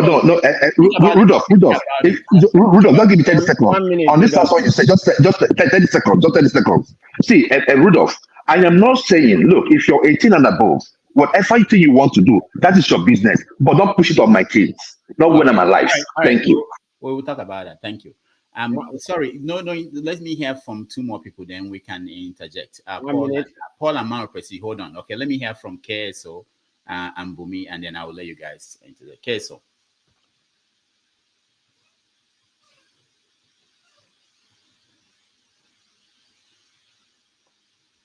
Me. We can't hear you, KSO. All right, I have to move on. Yeah. Go ahead. Good evening. Can you hear me now? Okay. All right. Yeah. Go ahead. Can you hear me? Yeah. Yeah. I wanted to react to somebody on our politics. I think when our father there made a statement that Africans don't use their intellect, I think that statement will be a little bit contextual. I don't think he's generalizing that all Africans don't use we don't use our intellect. I think contextually we don't use our intellect. That is why we are still where we are today. That is why after 64 years of independence, we are still relying on Western world to develop a policy that will favor us or that will come to help us to develop our infrastructure, our educational sector, or whatever. But for me, US, whatever happens between Harris and Donald Trump, as one, we have what we call institutional culture. The culture of the American institutions will not allow anybody to just come and begin to superimpose his idea on the rest of the world or the Americans. That way, Donald Trump may make some round, may make some political rhetorics, but in actualizing those rhetorics, I think he's going to hit a brick wall because Americans have very strong institution that will not allow him to push forward with whatever he wants to do as a fascist. That cannot happen. I am not saying I'm for Donald Trump. I don't really know him too well. Harris, I don't really know Harris too well because I've not been following American politics. But what I know about American is this: whoever comes to power will not do anything to favor Africa more than to favor the United States of America. Let us get that clear. Africans, or let me just say, the African continent is not seen as a serious continent because actually we are not serious.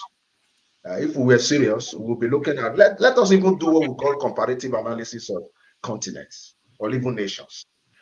In the Asia Southeast Asia, we have Indonesia, we have China, we have Indian, we have the one they call the Asian tigers.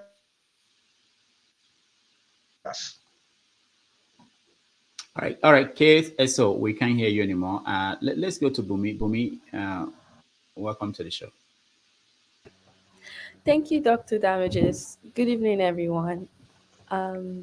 Regarding the whole American election and how that affects the global space, I do think nothing's really going to change. I think the only thing that's going to change the most is how it affects the American people first. And I think the next thing is then how it affects every other person. I think whether or not Kamala Harris or Donald Trump is elected, the American interest will still stay the same, which is forever American first. But outside of that, I think it's also kind of sad that like out of like how many million people America has, that's like your only two option.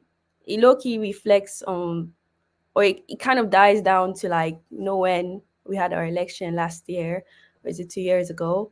And like we saw the option, it's like, is that what Nigeria can offer, really? And I think it's the same too, that America with so much brightness and everything, you guys love to talk a lot, that's all you guys can offer. I mean, before Kamala Harris came into the conversation, it was literally Joe Biden and Trump. And that was even so sad.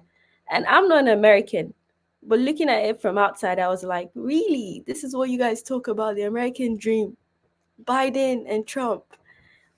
And I just think that there's no way you cannot find someone else who wants the best for America, who isn't dealing with like this whole court issues, whether he's convicted or not, in terms of him being a criminal or not. Like, you have so much people, like literally so much. But I think when you talk about American politics, I think there are two people when it comes to how it affects African. There are two people involved. They're like the Africans who have migrated to America, who are very much part of the society. And then you have the Africans who are still integrating. And I feel like when you talk about the Black people, of like the ones that are doing slavery that were brought there, I feel like those ones have a different conversation because that's the only thing they know. The only thing they know is their American country and how to keep it moving. Now, the people coming from Africa, I find it a bit hard sometimes understanding those people because I'm like, are you for America or are you for Africa? You have to choose one. You can't be for both of them because America has its identity or its first interest, which is American first. America will never think about Africa if they're not fine. So when I see certain Africans coming that, Trump is the best solution for Africa or Kamala Harris is the best solution, they're not. They're the best solution for them first. And then if Africa is something they're interested in, then they'll think about you. But when you even look at it on a large scale, why would they even be interested in Africa? And a question I'd like to ask is, what president we have had as Nigeria? has ever been beneficial to Ghana, for example. How is Tinubu someone very important for the Ghanaian society or West Africa? We're even still dealing with that question. So if we have that problem that we are trying to solve, is it America that will start looking at us that they have their whole problem when it comes to how many people are homeless, how much money they're sending out of the country when people are talking about insurance, healthcare, all these things, that you want them to start looking at you? They have so much problem that is Africa. So I feel like we need to be very direct. If you're American, like black, if you're a black American, then I can understand your perspective. But if you're African, I really don't understand your perspective when it comes to American politics, because it's forever America first. All right, thank you. Let me add 15 seconds. 15 seconds. 15 seconds to what you said. I'll come to you. Bumi, you can be both. You can be both. Okay, you can be both. The Jews, the Indians, even though they live here, they still have connection with where they come from. So that's my point. Thank you. Everybody else have thought. All right, Let other people talk. Hold on. Let me go to forefathers. What I will do is forefathers will speak. San Antonio will speak, and then I'll give Paul, or my man of prestige, and Paul 2 minutes to and Ovie. That's it. And we have to change topic because I have to end this. But bros, I was waiting. You have given. Okay. KJ too. I will get to KJ. God help me. So let's hear from forefathers. Yeah, greetings, Dr. Rudolph. Thank you for having me, and greetings to all the people on the panel. Greetings to the chat and to the viewers. I think I sympathize with the views of Bumi in the content. I think I understand what she's saying. I don't think she's saying that you cannot support America, but you always have to remember your home comes first. And you left home not that long ago. And how did you become so brainwashed that you start thinking that Westerners can be somehow for you? They will always put themselves first. Sometimes their interest coincides with your interest, and you are more likely to have that situation occur if you take care of yourself at home. That is where our own responsibility comes in. I don't understand why people say Westerners don't do things against us. Both can be true. We are ultimately responsible, but they are also doing things to affect us badly.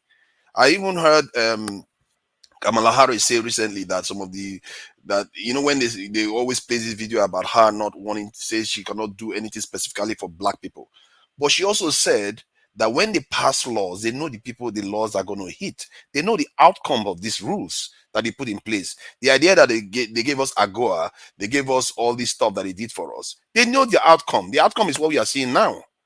And outcomes matter. If we don't understand outcome, then how can you ever learn? If somebody gives you an outcome that is leading to this, while the one they did for Germany led to a different outcome, the Japanese led to a different outcome, the South Koreans led to a different outcome, you have to start recognizing that the outcome they are giving you somewhere along the line, either you are not recognizing it or you're not doing something so that your own outcome will be better, or they are doing something to ensure you don't get anywhere. And both of them can also be true in different areas. If you are looking at other different aspects of the economy or different aspects of your society, there's a reason why they never encourage us to strategically have defense arrangements with them. Yeah, they have it with Egypt. They have it with Israel. They have 26 billion they gave to Israel just recently. A tiny country of about 11 million people. We're talking about the whole this in the continent. I don't think they gave the entire black continent 26 billion. Hold on. You said something. I just want to correct something, that they don't have military arrangement with us. When Nigeria in 1963 had demonstrations saying that we don't want to sign any pact with Britain, they wanted it. They will sign with us any day if we want to. We are the ones saying no. How can you say that? It depends on the agreement. I think the nature of the agreement is what... The people who protested were students. They don't know what is in the agreement. I think I agree with that. I agree. We don't need it. We don't need it. The two Nigerians, that's another discussion entirely. That's a different conversation entirely. I don't think you need it two Nigerians, but that's a different conversation entirely. I would say we don't need them, and I think I support you. It depends on the agreement. I'm sure the agreement that they drew just after colonization probably was one-sided, like they did with Haiti, like they did with many countries. If they had an agreement that strategically empowers us, I don't see any reason why even students will push against it. They probably saw the agreement and saw that these people are looking for a way to just control us again. They are not encouraging us. They left us with 6,000 soldiers. They're not encouraging us to be strong in any way. And okay, if they are so keen on it, why are they not allowing us to do it now? Why do they have so many military bases surrounding Nigeria? Foreigners are the ones securing our this in the African nations. So the idea that they wanted to have strategic relationship with us and we don't want to have it with them, I don't know. I don't see it as being accurate. We wanted to buy Tucano from them. We buy all our equipment from them. Literally right now, we barely buy equipment from other people. And yet, when we try to buy Tucano from them, they didn't want to sell to us. Even after this in Niger Republic and Burkina Faso, they were complaining that these people won't even give us, when we want to buy deadly weapons, they won't sell it to us. And this didn't start now. This is something that started hundreds of years ago. The Pope passed a law that they should never give us any technology. The same thing happened to the Mali kingdom. This is something that has come down the ages. The fact that we are talking about it now as if it's controversial, it's not controversial at all. It's the truth of the situation. They've been harvesting wealth from the south to the north for a very, very long time. And that is the struggle that is going on in the world today. We really should understand these things. The Pope, in the olden days, passed a law to prevent that from happening. Until today, that rule is still in place. They are making sure uniformly almost 40 black African countries are underdeveloped. How is that possible? Even by accident, some of them should be very, very developed by now. If by accident they are trading properly with us, they are not doing that with us. Everything they've done is designed for us to be behind. And it's for us to start recognizing that and saying, you know what, if let's say give them a benefit of the doubt, check the details. Why do you have this type of agreement with South Korea and you don't have it with us? Why do you have this type of agreement with Japan and you don't have it with us? Why are we not asking those critical questions? Thank you. All right. Wow, soon as that they look back to the Pope. I'm impressed. That is looking back. Iken has San Antonio.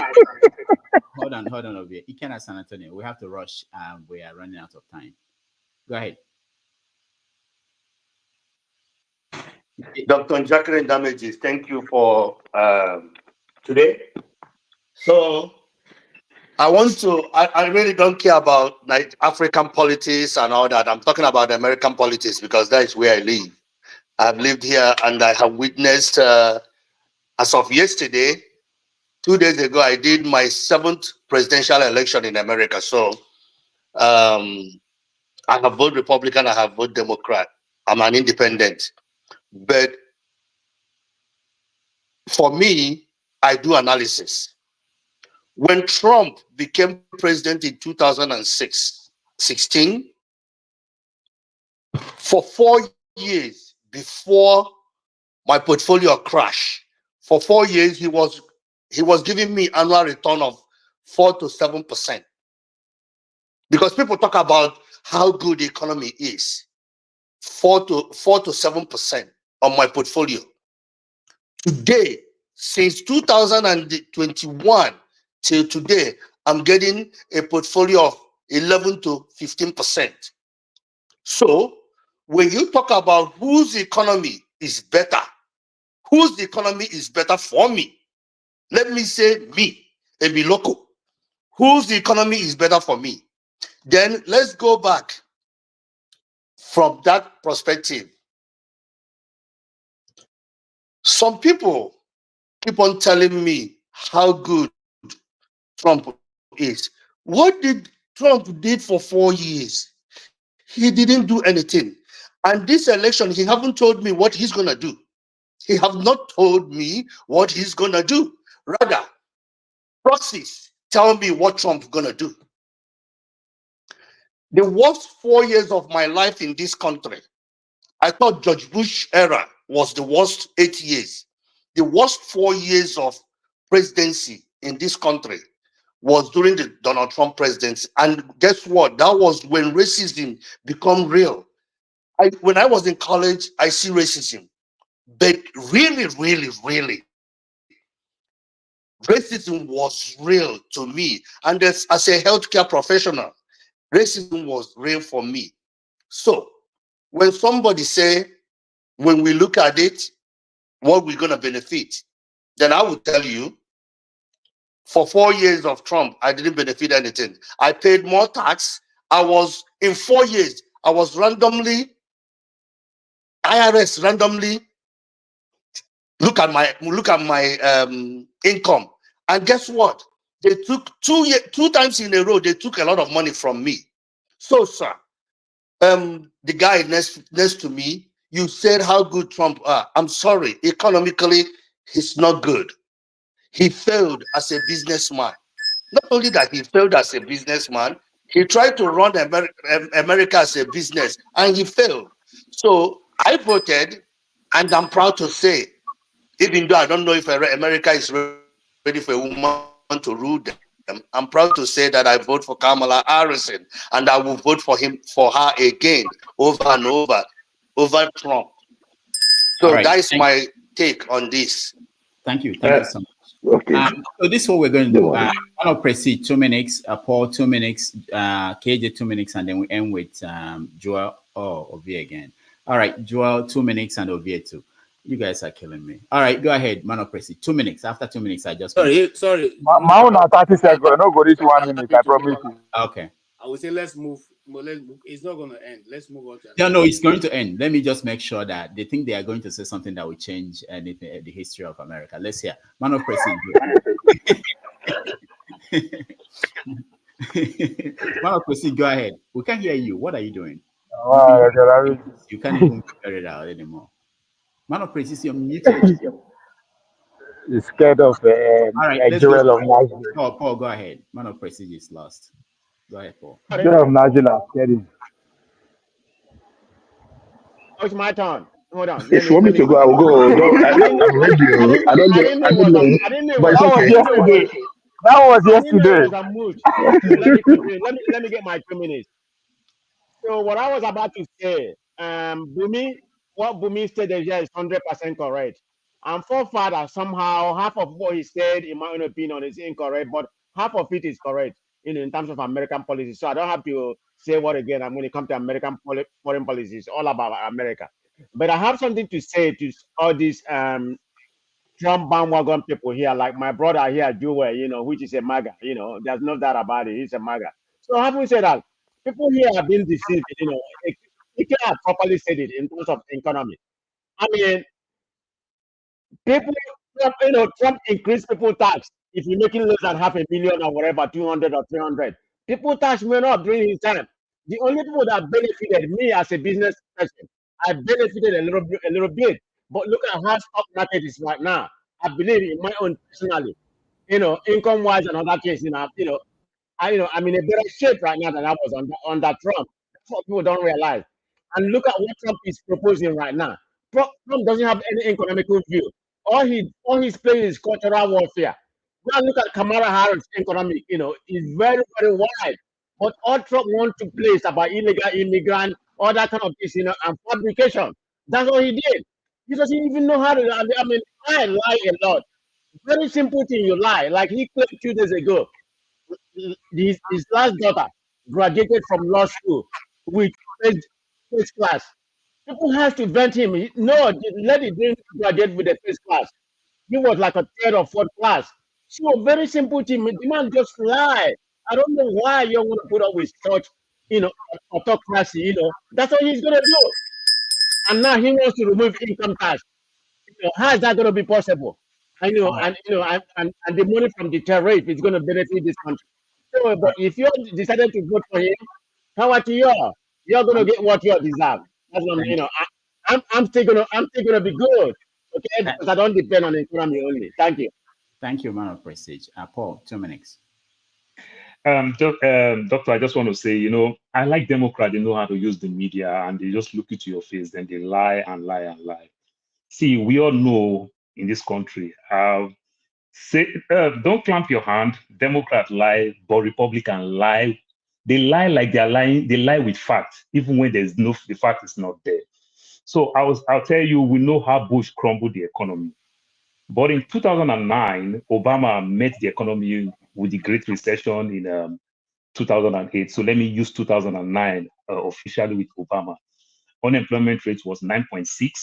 2010 was 8.5, 2011 was 6.7, 2012 was 6.3, 2013 was 5.7, 2014 was 5.9, 2015 was 4.9, 2016 I'll still give it to Obama because Obama already take 16 basically, was 4.7. So you can see how Obama brought it from 9.6 to 4.7. Then in 2017, remember, Obama take America out of recession. Now, Trump from 4.7 to 4.1, 18 was 3.9, 2019 was 3.6, and I will give it to Trump, I understand. 2020 was 6.7, though we all understand because of COVID and everything. Then when they open up work again, work started going and everything, he moved on to 4.1. Then he successfully bring it back to 3.7, then 2023, and just like that. So when you look how from Obama to Biden, how it was coming down again. So Biden did very well. Obama did very well. But you know the funny part of it, when people talk, these Republican people talk all this money in my pocket, it's a lie. And I would say it's a lie more. Mostly, if I want to say with my Nigerian community, who does not really invest in the capital market in the US. America is less than 10% that invest in the US. And this is what they used to say, the economy is good, the economy is good. How many of us as Nigerians, Americans, really buy stock here that will enjoy it from that angle? Because when we make our money, we quick to go get chief and go be big man, buy house in Lagos, Abuja, and the likes in our village. And when you use all those things to calculate, it don't mean anything because the ordinary Americans that is suffering during Trump also suffer during this Biden. So let's not use these these graphs and everything because it's less than 10%, which very many Americans also don't really invest. So please, we should stop this thing that say during Trump time, the economy was good. The economy was good for less than 10%. The official inflation rate is up to 25%. Paul, it was hard in Obama and Trump, and it's hard in Biden. Thank you, Paul. Let's go to Ovie, and then I'll come to Joel of Nashville. Ovie, 2 minutes. You said it's 30 seconds that you have. It's yeah. Don't like me. Just put me back. You don't want me to talk. Put me backstage.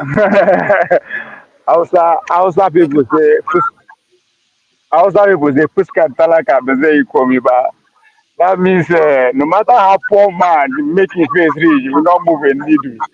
The idea that this poor Republican and Democrat will actually come vote to decide who will be the factor in charge of $29.something trillion economy is ridiculous. I don't just understand how that one take dey work.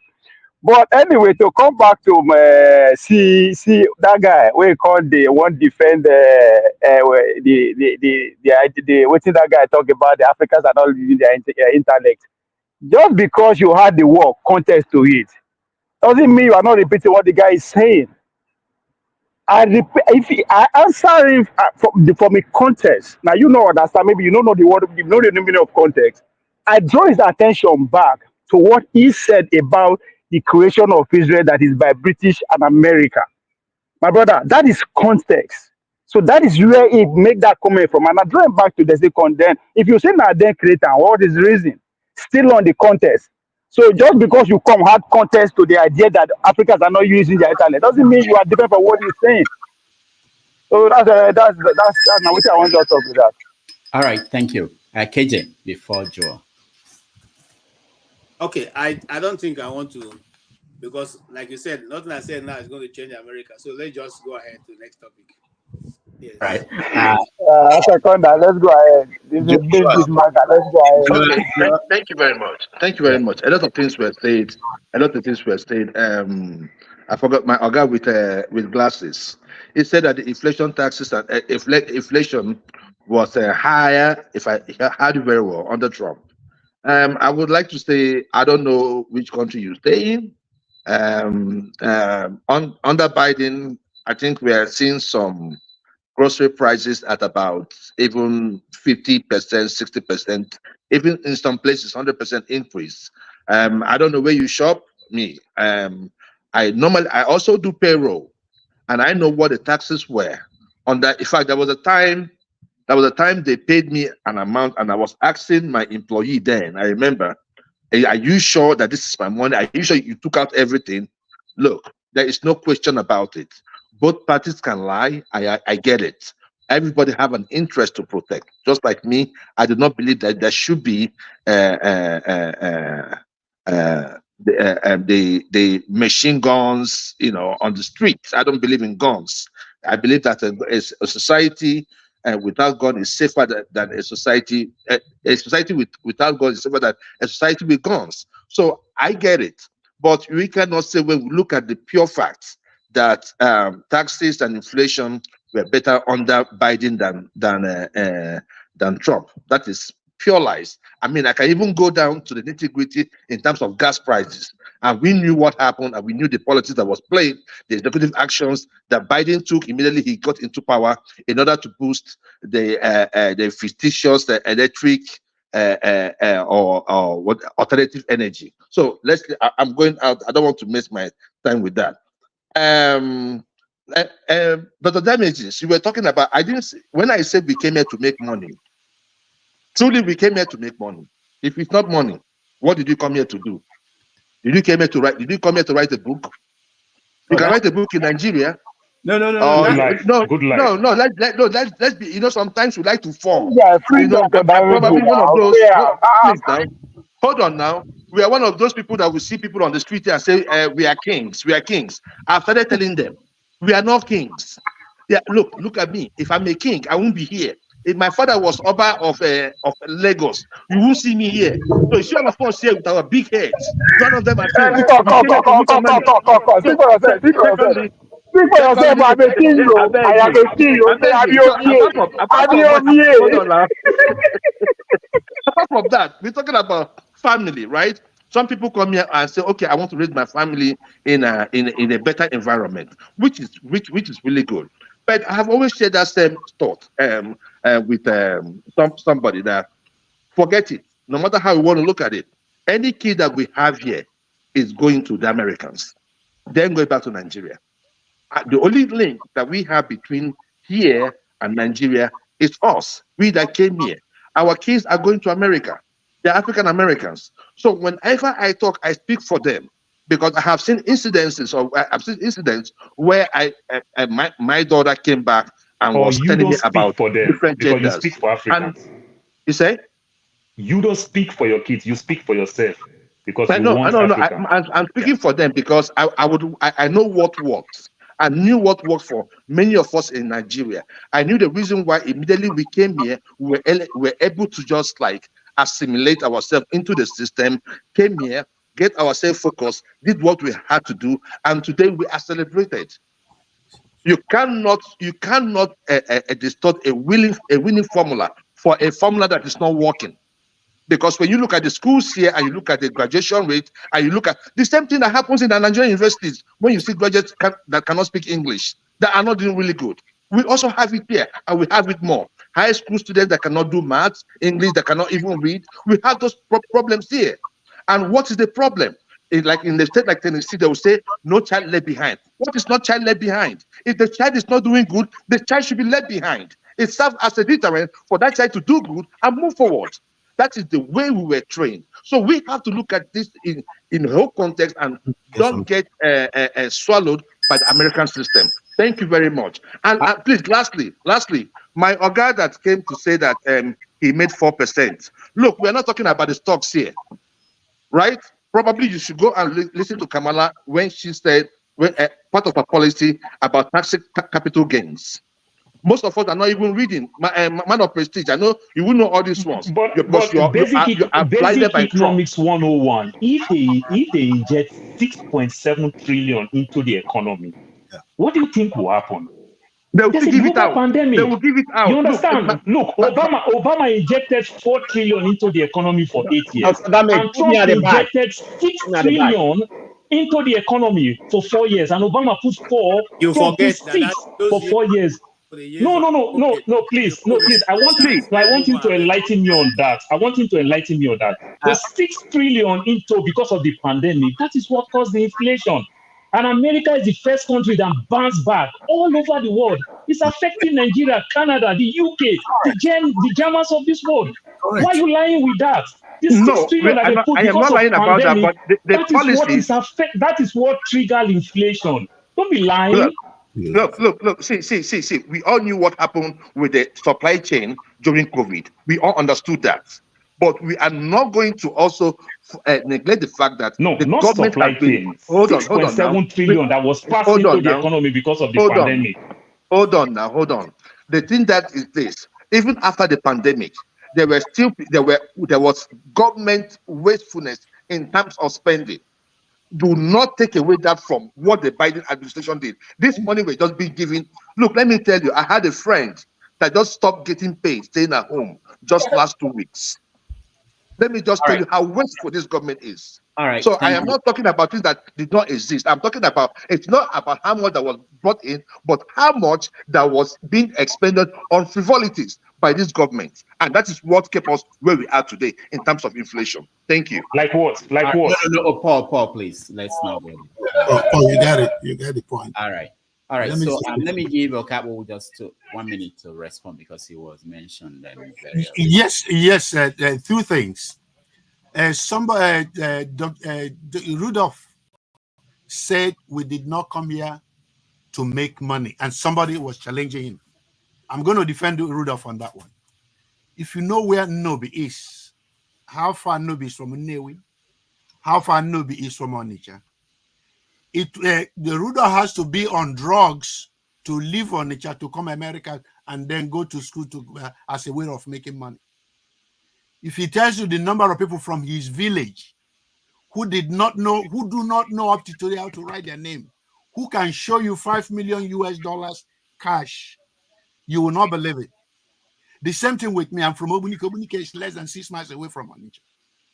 If I tell you the number of people I know who don't even know how to tie their shoes up to today, who can show you cool $3 million, not naira, and they have never left Onitsha. So why will I live Onitsha and come to America and say I'm doing PhD in psychology there to be a millionaire? When the guy that I grew up in the village knows that he goes to Onitsha and everything, every other month he's in China importing the container. So my dear, we did not come to America. Maybe you did. Most of us did not come to America to make money. Most of us come to America because when we were growing up, we were meant to believe in education. And that's why up to today, I still tell people that I'm one person that believes that education is a scam. Not because it doesn't offer something. It offers something, though. Why I say it's a scam is that people never told us what to expect from education before we undertake it. It's not a way to make money. It's a way to make a living. Now, if you want to be a millionaire, if you want to be rich, after you get educated, you still have a chance to go do that, but you have to go do other things. That's my number 1 point. The second point I'm making is about what Ovie said when I said that Nigerians or Africans don't use their intellect. We've sat down here and then had some people who came here to debate whether the British people are keeping us, the Western world are keeping us down, or the Western world are not.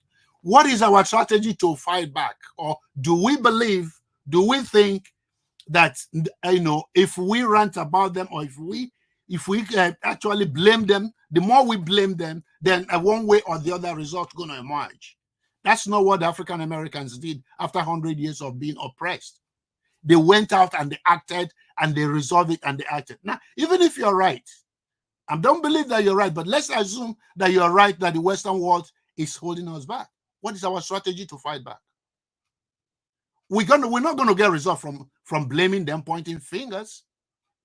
And besides, we know the number of people every time we elect our leaders, they loot our system, and we know they're looting their system.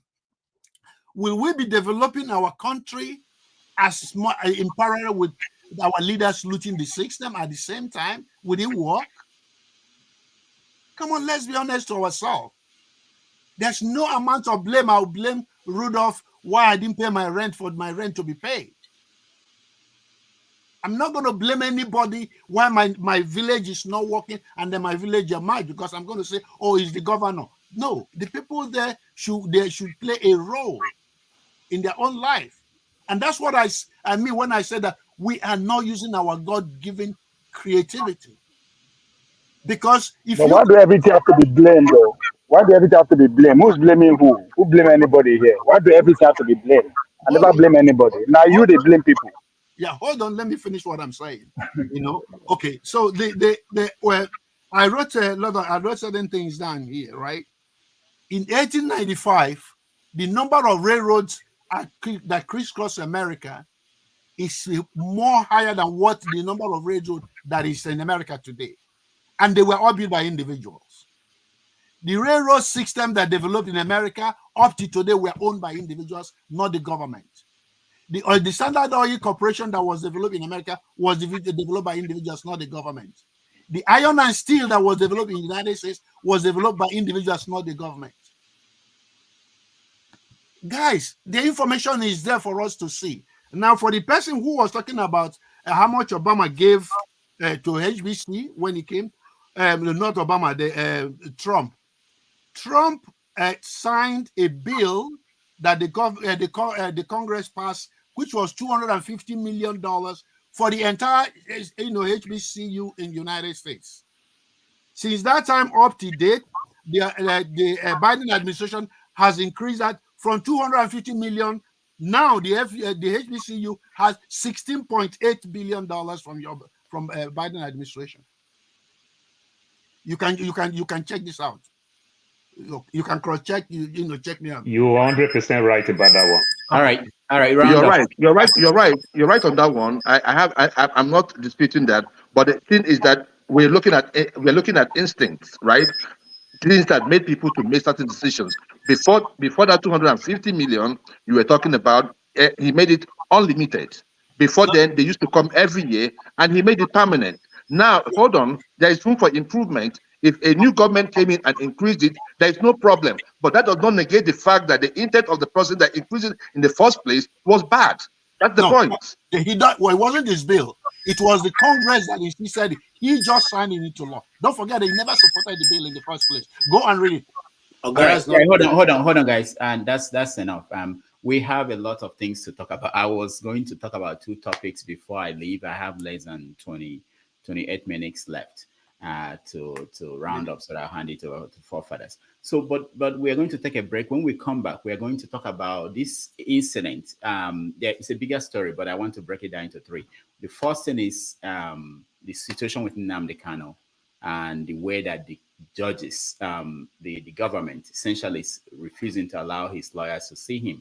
Then there's another aspect of that, which is the sit at home that is becoming very unattainable. The situation in the South is both the economy and insecurity that follows that. The third part was what happened with Ngozi Okonjo-Iweala and a fake tweet that was attributed to Simon Ekpa, and what we can learn from that experience. Okonjo-Iweala responded to that, and Simon got an opportunity to talk back at her. So we'll take a break, and we will we'll discuss these things, and we'll be fast. Thank you so much.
this brief press encounter by the members of the legal team of Nnamdi Kanu and the media people concerns primarily what happened yesterday at the Federal High Court. Yesterday, because of the serial and consistent disobedience of the orders of Justice Binta Nyako regarding the council visitation to Nnamdi Kanu, the Federal High Court Registrar issued a Form 49. A Form 49 is a notice issuing to the defaulter, to the contemnor, the person in contempt of court, the person disobeying the order, to come to court and show cause why he should not be committed to. All right, welcome back, everybody. We're moving the conversation forward, and we are talking about the situation in the Southeast, vis-a-vis Nnamdi Kanu sit at home, Simon Ekpa, Ngozi Okonjo-Iweala. So I want us as quickly as possible to take on one aspect of it. You don't have to weigh in on everything. I will start to KJ. Okay, thank you so much again. Yes, I want to weigh in on the situation with Nnamdi Kanu, and I feel a bit concerned that the lawyers, I felt this time somebody said they were making that interview because when they left the DSS office, but I think that if the court has failed to do what follow, if the DSS have failed to obey the law, they should file immediately for contempt of court. They don't have to give another. I mean, too much press interviews and all that, and very little action. Let it be concluded that the court, after filing for contempt, the DSS also refused to be arrested. Now, however, it is so worrying that those people who are the champions of the East, who have said that Nnamdi Kanu and Simon Ekpa are doing the wrong things, have not jumped out to come into the defense or to come to show us a new path in which should be taken to bring about the peace in the Southeast. Because I think that has gone beyond just the normal thing happening. Somebody is using this as a way of making sure that the East continues to be under a lot of militancy. They're using that to really make sure that Igbo land do not develop at the level it should. Because what he simply says, so I'm not in a rush. I'm afraid of Mr. Rudolph time, so I'm actually running over the whole thing. But this is what it tells. As long as you say the Southeast is insecure, okay, you continue to pump arms and ammunition, whether they are government owned or they are individual militant like Asari Dakobo, who are carrying out all kinds of actions in the Southeast. Now, it will continue as long as you believe that the Southeast is not secure. And one of the reason they're using is Nnamdi Kanu. And as long as Nnamdi Kanu is locked up, the sit at home will continue unabated, and every other person will. All right, KJ is frozen, and let's go to forefathers. I think this matter has become a political football. Something that has to do with law and order has just become about politics. Because I don't think he's been arrested for his use. It's about breaking specific tenets of the law. And instead of to prosecute it appropriately, they are turning it to a game of politics, like they do in Nigeria often. Personally, I see it as a mark of a weak nation that cannot prosecute a case, that cannot move things forward, and you have politicians interfering, and some of them want him to be released, others want him to not be released. And all this is not helping create institutions. We say we want institutions, but institutions are created by presidents.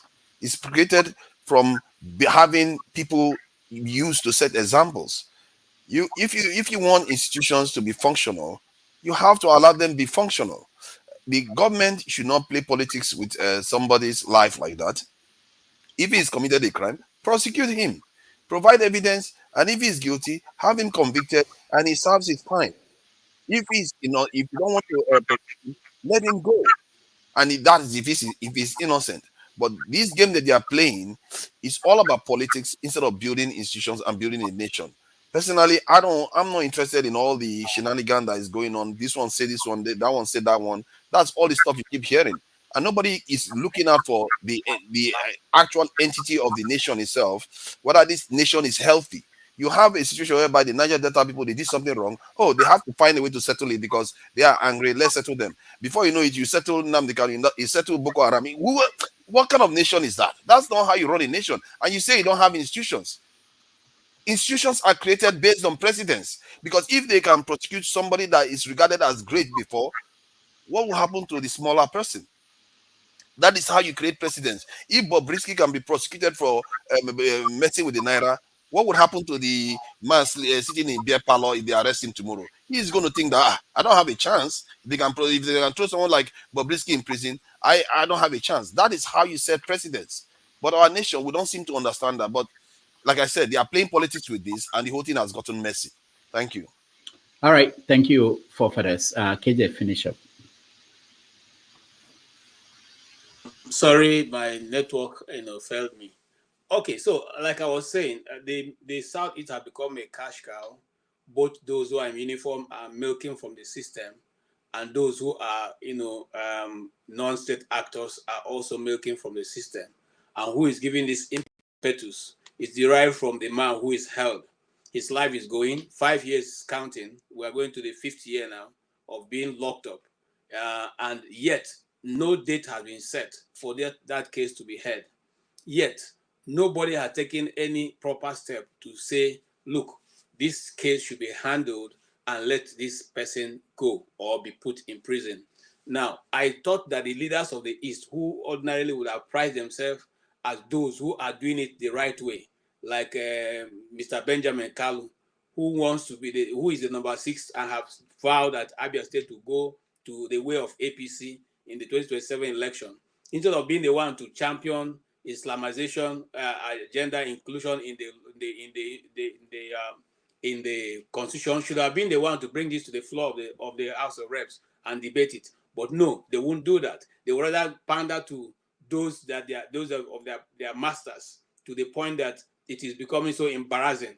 We cannot overburden this this issue, because it's been long, more than enough. Are you saying the government, with all the apparatus of government at your disposal for 4 years, cannot bring a charge that can stick to an individual you so acclaim has committed fraud against your country? Is that correct? And then constantly being holding this man satisfies you? Is that what you're saying? Are we saying that tomorrow, God forbid, if something happens to that young man, you think Nigeria will remain the way it's going to be? No, because there'll be more than 100 Nnamdi Kanus stringing up from the southeast, just like they did the issue of Boko Haram. I think somebody who is in the government should hear something. Though. We are saying it now. Thank you, sir. All right. Thank you. Bonny? Thank you, Dr. Damages. The case of Nnamdi Kanu is it's just very clear about how majority of the society views our institution. I don't think you might hate the man, you might not like certain things that he says, but it doesn't change the fact that the Nigerian state is holding him against the law.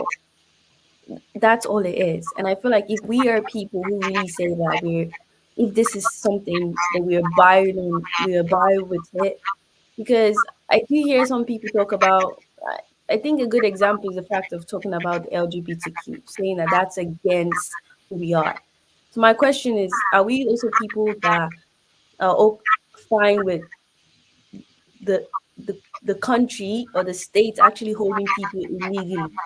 Is that who we are as people, that we are fine with that? Because it just kind of tells you how people view other people, because there's no way they should be holding this man if the court has said, okay, he hasn't actually done anything that requires him to stay there. So that's just how I see that. I don't think it's just politics. I also see it as a way to reflect the viewpoint on the people. And then regarding the whole sit at home, it's just a bit sad because I understand the concept behind it. I understand the fact that they're trying to prove a point to the state to say that, okay, that we don't like the way you're treating us and we want you to take us more serious. I understand that. But the negative side to it is that, but then as a society, you're not growing. You're also not growing. So the question is like, are you only trying to is that sit at home really something that actually affecting the government, or is it actually also affecting you?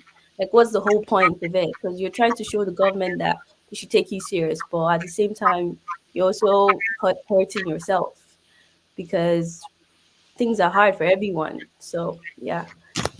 All right, thank you, Joel, Nashville. Yeah, thank you so much. But let it not be like I'm attacking your views, but the comparison of LGBTQ and the problems we have in Nigeria are just like apples and oranges. Every country has their own problems, but don't add yours to ours. I think I'll leave it at that. The issue concerning Nnamdi Kanu, I was one of those when Nnamdi Kanu started.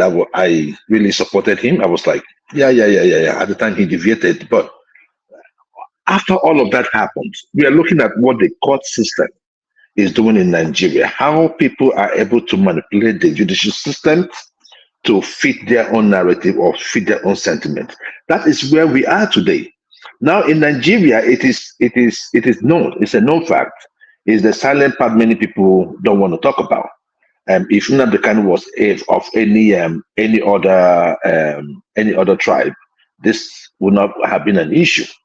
It depends on the man in power and when you talk about the systemic way that the different governments in Nigeria have been used to hold or to destroy the Igbo land, making it look like it's a place that's inhabitable.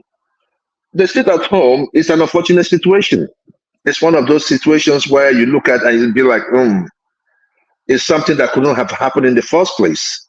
If you're going to hold Nnamdi Kanu and you cannot protect the streets or protect where the people are, and people are telling you, okay, the reason why this place is like this is because Nnamdi Kanu is being held.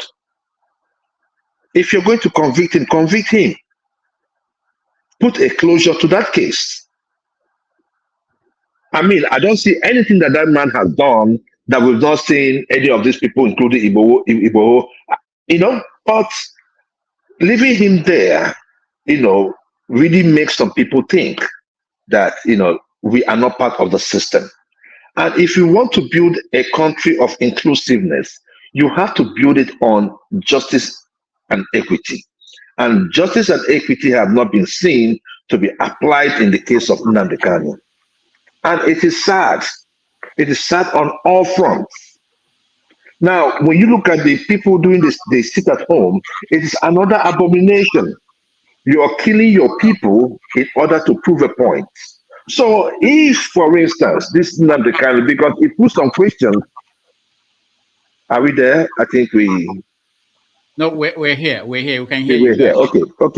Okay. When you look at what Nnamdi Kanu is passing through, and when you look at what the people of the street in the southeast, what they are passing through every Monday, the amount of money that is being lost, you ask yourself the question, what is the intent of those doing the sit at home? I do not think that people like Simon Ekpa should be free on the streets. They have caused more harm to the land of Igbos than what we have seen. I think since after the Civil War. It's a charade. It's a charade. Now you're going to talk about Okonjo-Iweala. For what?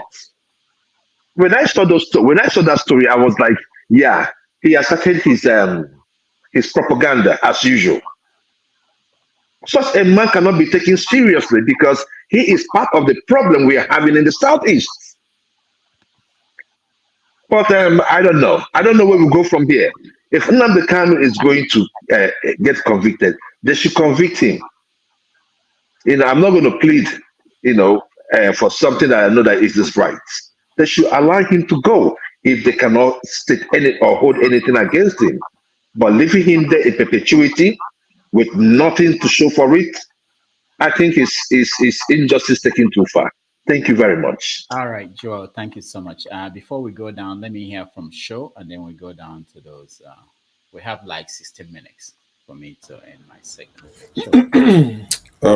Yes, on this Southeast issue, I agree totally with part of what Forefather said when he said, if Nnamdi Kanu is guilty, pronounce him guilty. There's no point keeping the man for keeping sake. It's almost like, collateral. They're just holding him to say, to what end? And you can understand why some people are saying that, Nigeria is not fair to the Southeastern people, because Sunday Igboho was championing for the same sort of let's break away. And conversations happened, and Sunday Igboho has been let go. The Miyetti people, we've had them many times say, if you don't do this for us, we'll break Nigeria, Nigeria will cease to exist. I mean, the Miyetti guys have threatened the sitting president many times. So if we're not saying, let me speak. I'm not saying just releasing Nnamdi Kanu for release sake. Charge him to court. If found guilty, let him go do the time. If he's not guilty, let him go home. There's no point holding him. What are we looking to gain with just holding him for the sake of holding him? And someone is in Finland now, the prime minister. Let me bow to the prime minister. He's saying the 2nd of December is going to declare Biafra.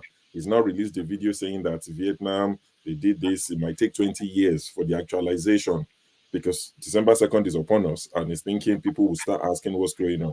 So he released a video. Hold on, sure, you follow him? No, I'm on Twitter, so people will bring it up, follow him for what is missing. So people will bring up sort of things, people who want to taunt him and tease him. So the video, I've added it to the backstage. You can play it if you want to play it. Okay. It's like a 2-minute video where he said that the 2nd of December still stands. So you people, please, so 2nd of December, when you break away, I want to come and visit. How do I get visa and all these things? I have a lot of friends from the Southeast, So people like that will continue to exist as long as you keep holding Nnamdi Kanu. I would like to see what would transpire between both of them if Nnamdi Kanu was released. How relevant would Simon Ekpa remain? So this sort of, it doesn't just make sense for the Nigerian state to keep holding Nnamdi Kanu. If found guilty, let him do the time. If he's not guilty, let him go home. There's no point holding him. It's pointless. I mean, that's why you see all sort of nonsense.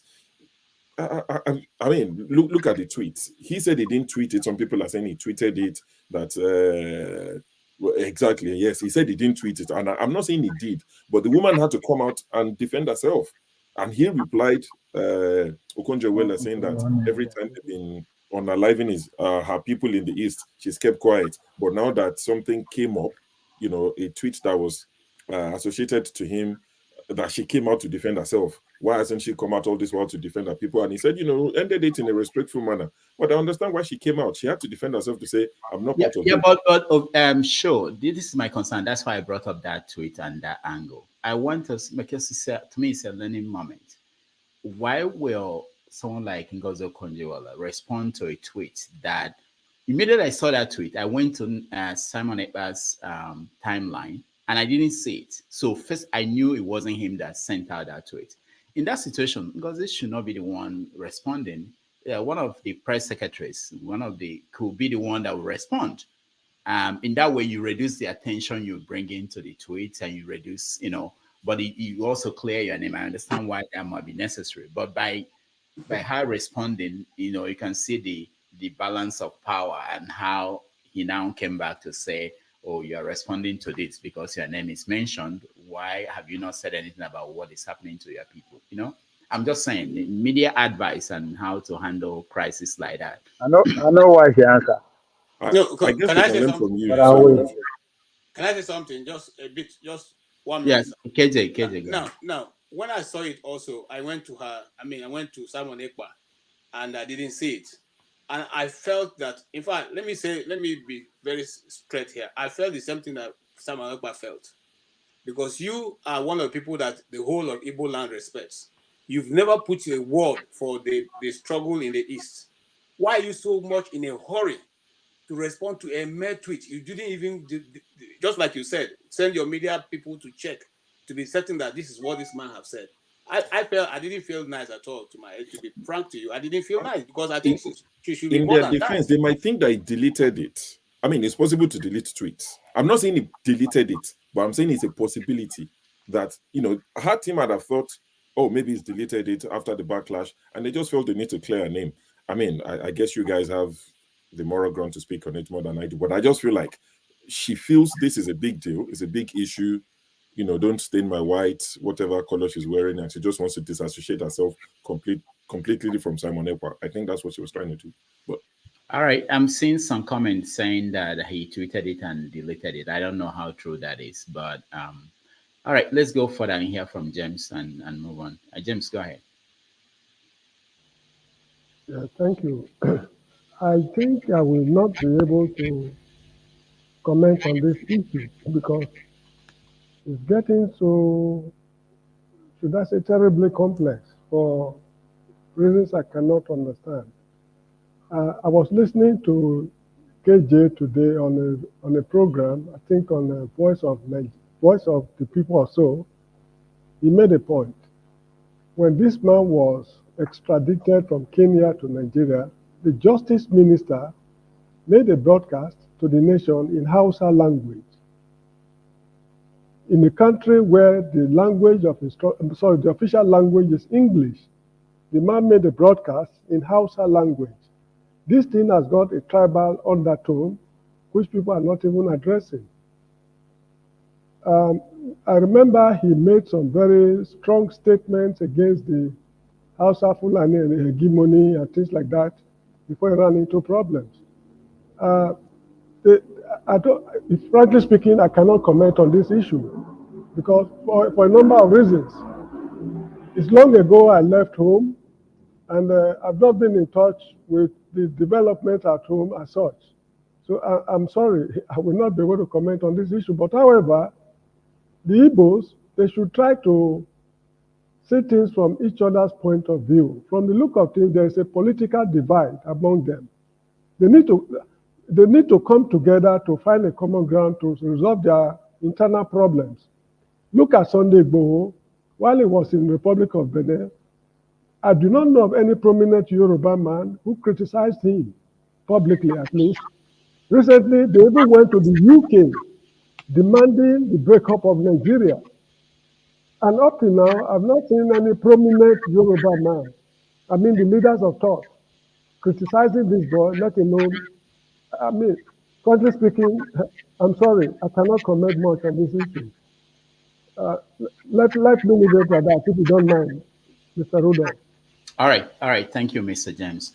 Before I come to Righteous Man, I just wanted to point out I'm getting some messages that he wrote the tweet. So, you know, there are ways that you can actually find tweets that are deleted. And I'm thinking that if that is the case, someone in a position like Ngozi Okonjo-Iweala should be able to say this was a deleted tweet. I mean, but maybe she didn't want to get into that. But and that would be more impactful to say anyway. But I don't know. It shouldn't be. Yeah. Go ahead. I know it's coming rather too late. I shared a link from Sahara Reporters. So if you can share the link so that I will point out, I need to educate our people on how to use social media, on how to detect fake news or Photoshop on X handle, X. Let me educate them a little bit because people tend not to use their brain. So I think after today, you'll be able to point out when you see a fake news and the real news. Please, if you can share it. Where did he share it? On my Twitter? Where did he send it? Yes, no, on the backstage chat, please. Okay. All right, let's go to Righteous Man. Righteous Man, go ahead. Yeah, thank you once again. I want to correct some of the information that have been dished out in the panel here. They are very, very quite unfortunate. Number one, the seat at home is not affecting the development of Southeast. If you go to Abia State today, the government is working 100%. If you go to Enugu State today, the governor is working 100%. Ebonyi State is working 100%. So if there is anyone who is coming to sell a false information that the sit at home is affecting the economy of Southeast and that is slowing development in the Southeast, is a pure lie. It's from the pit of hell. That's not true. Number two, what is holding Nnamdi Kanu is not the institutions that are not working. Frankly speaking, the institutions that are supposed to work as regard to his case, they worked effectively and they discharged him. The appeal court trashed out all the 15 count charges leveled against him by the federal government. Then went to the Supreme Court, and the Supreme Court ordered his release, which when he interviewed Sowore here, Sowore said it, that he even told the Nnamdi Kanu lawyers not to apply for bail again because by the judgment of the Supreme Court, they have reinstituted the bail that was cancelled. I listened it in this platform. So the Nigerian institution that's supposed to aid to his release, they did their work 100%. Nobody should blame the Nigerian judiciary. It is the political elite, the tribal hatred on the Igbos. It is that marginalization that we are crying. That is what is holding Nnamdi Kanu. Because if Nnamdi Kanu had been from another tribe, he would have been released. He is being held because he's Igbo. He's not being held because he had been convicted by the institution, which is the court of law. Rather, the court of law had freed him. But because he's Igbo, they will not let him go. So it is when those who are holding him decide to let him go, he will go. But as regards to the institutions, please don't blame Nigerian institutions. They have been working effectively in this case. Then as regard to Simon Ekpa, I don't know, but personally, I want to believe that he didn't write that that tweet, because I tried to look at it from the other angle, and I discovered that the copies I saw were photoshopped. And Simon Ekpa is a bold guy. If he had written it, he will say he wrote it, and heaven will not fall. That's just the truth. He didn't write that thing. I think somebody did that copy on his behalf in order to incite crisis. All right. That's my belief. All right. But let me just point out. Oh, you want to say something, sure? I just wanted to ask. I know this question gets asked a lot. So, yes, it's known that the Southeast is marginalized, like most other parts of Nigeria, like most Nigerians. But Southeast may be peculiar. But there are 5 governors from the Southeast. There are senators from the Southeast. There are House of Rep members from the Southeast. Is there anything they are doing as a united force to get their sort out? Yes. Okay. They have gone to meet. The House, the governors, they held meeting. They sent delegates to meet Mr. President. They pleaded on his behalf that this issue should be resolved politically. And nothing was said about that.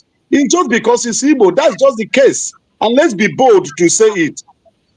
All right. Thank you, Righteous Man. I just want to point out that the governors of the Southeast, Ohaneze and every other group, they've pointed out that the sit at home is hurting the economy of the Southeast. I know that, Righteous Man, you are not in the Southeast. If you talk to people who live there are consequences when you close down businesses. I'm not even talking about just people buying and selling.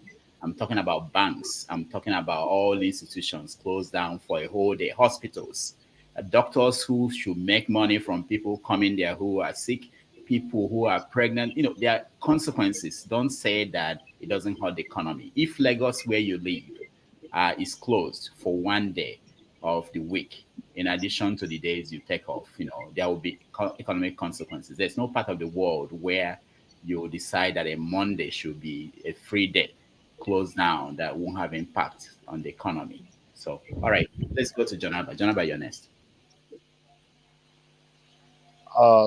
Good afternoon from here, Dr. Rudy and fellow brothers. Simon Ekpa and Nnamdi Kanu, I think it's political in the Nnamdi Kanu issue, and whenever they can walk behind the scene and take their son to talk to Jibril or Buhari, none of them will pray. Thank you.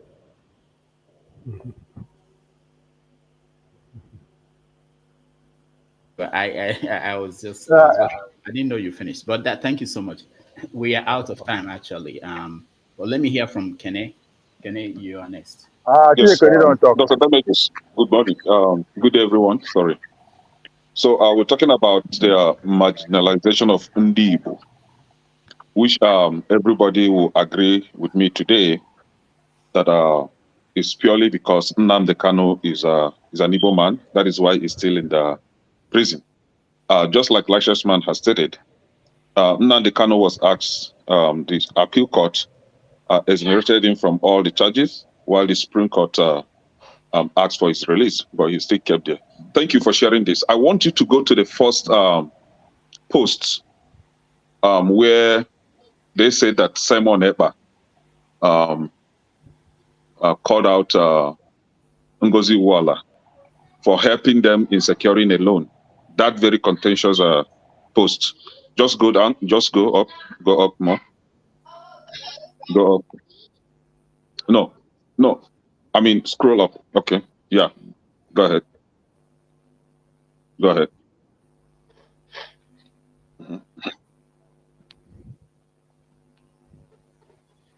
Yes, stop there.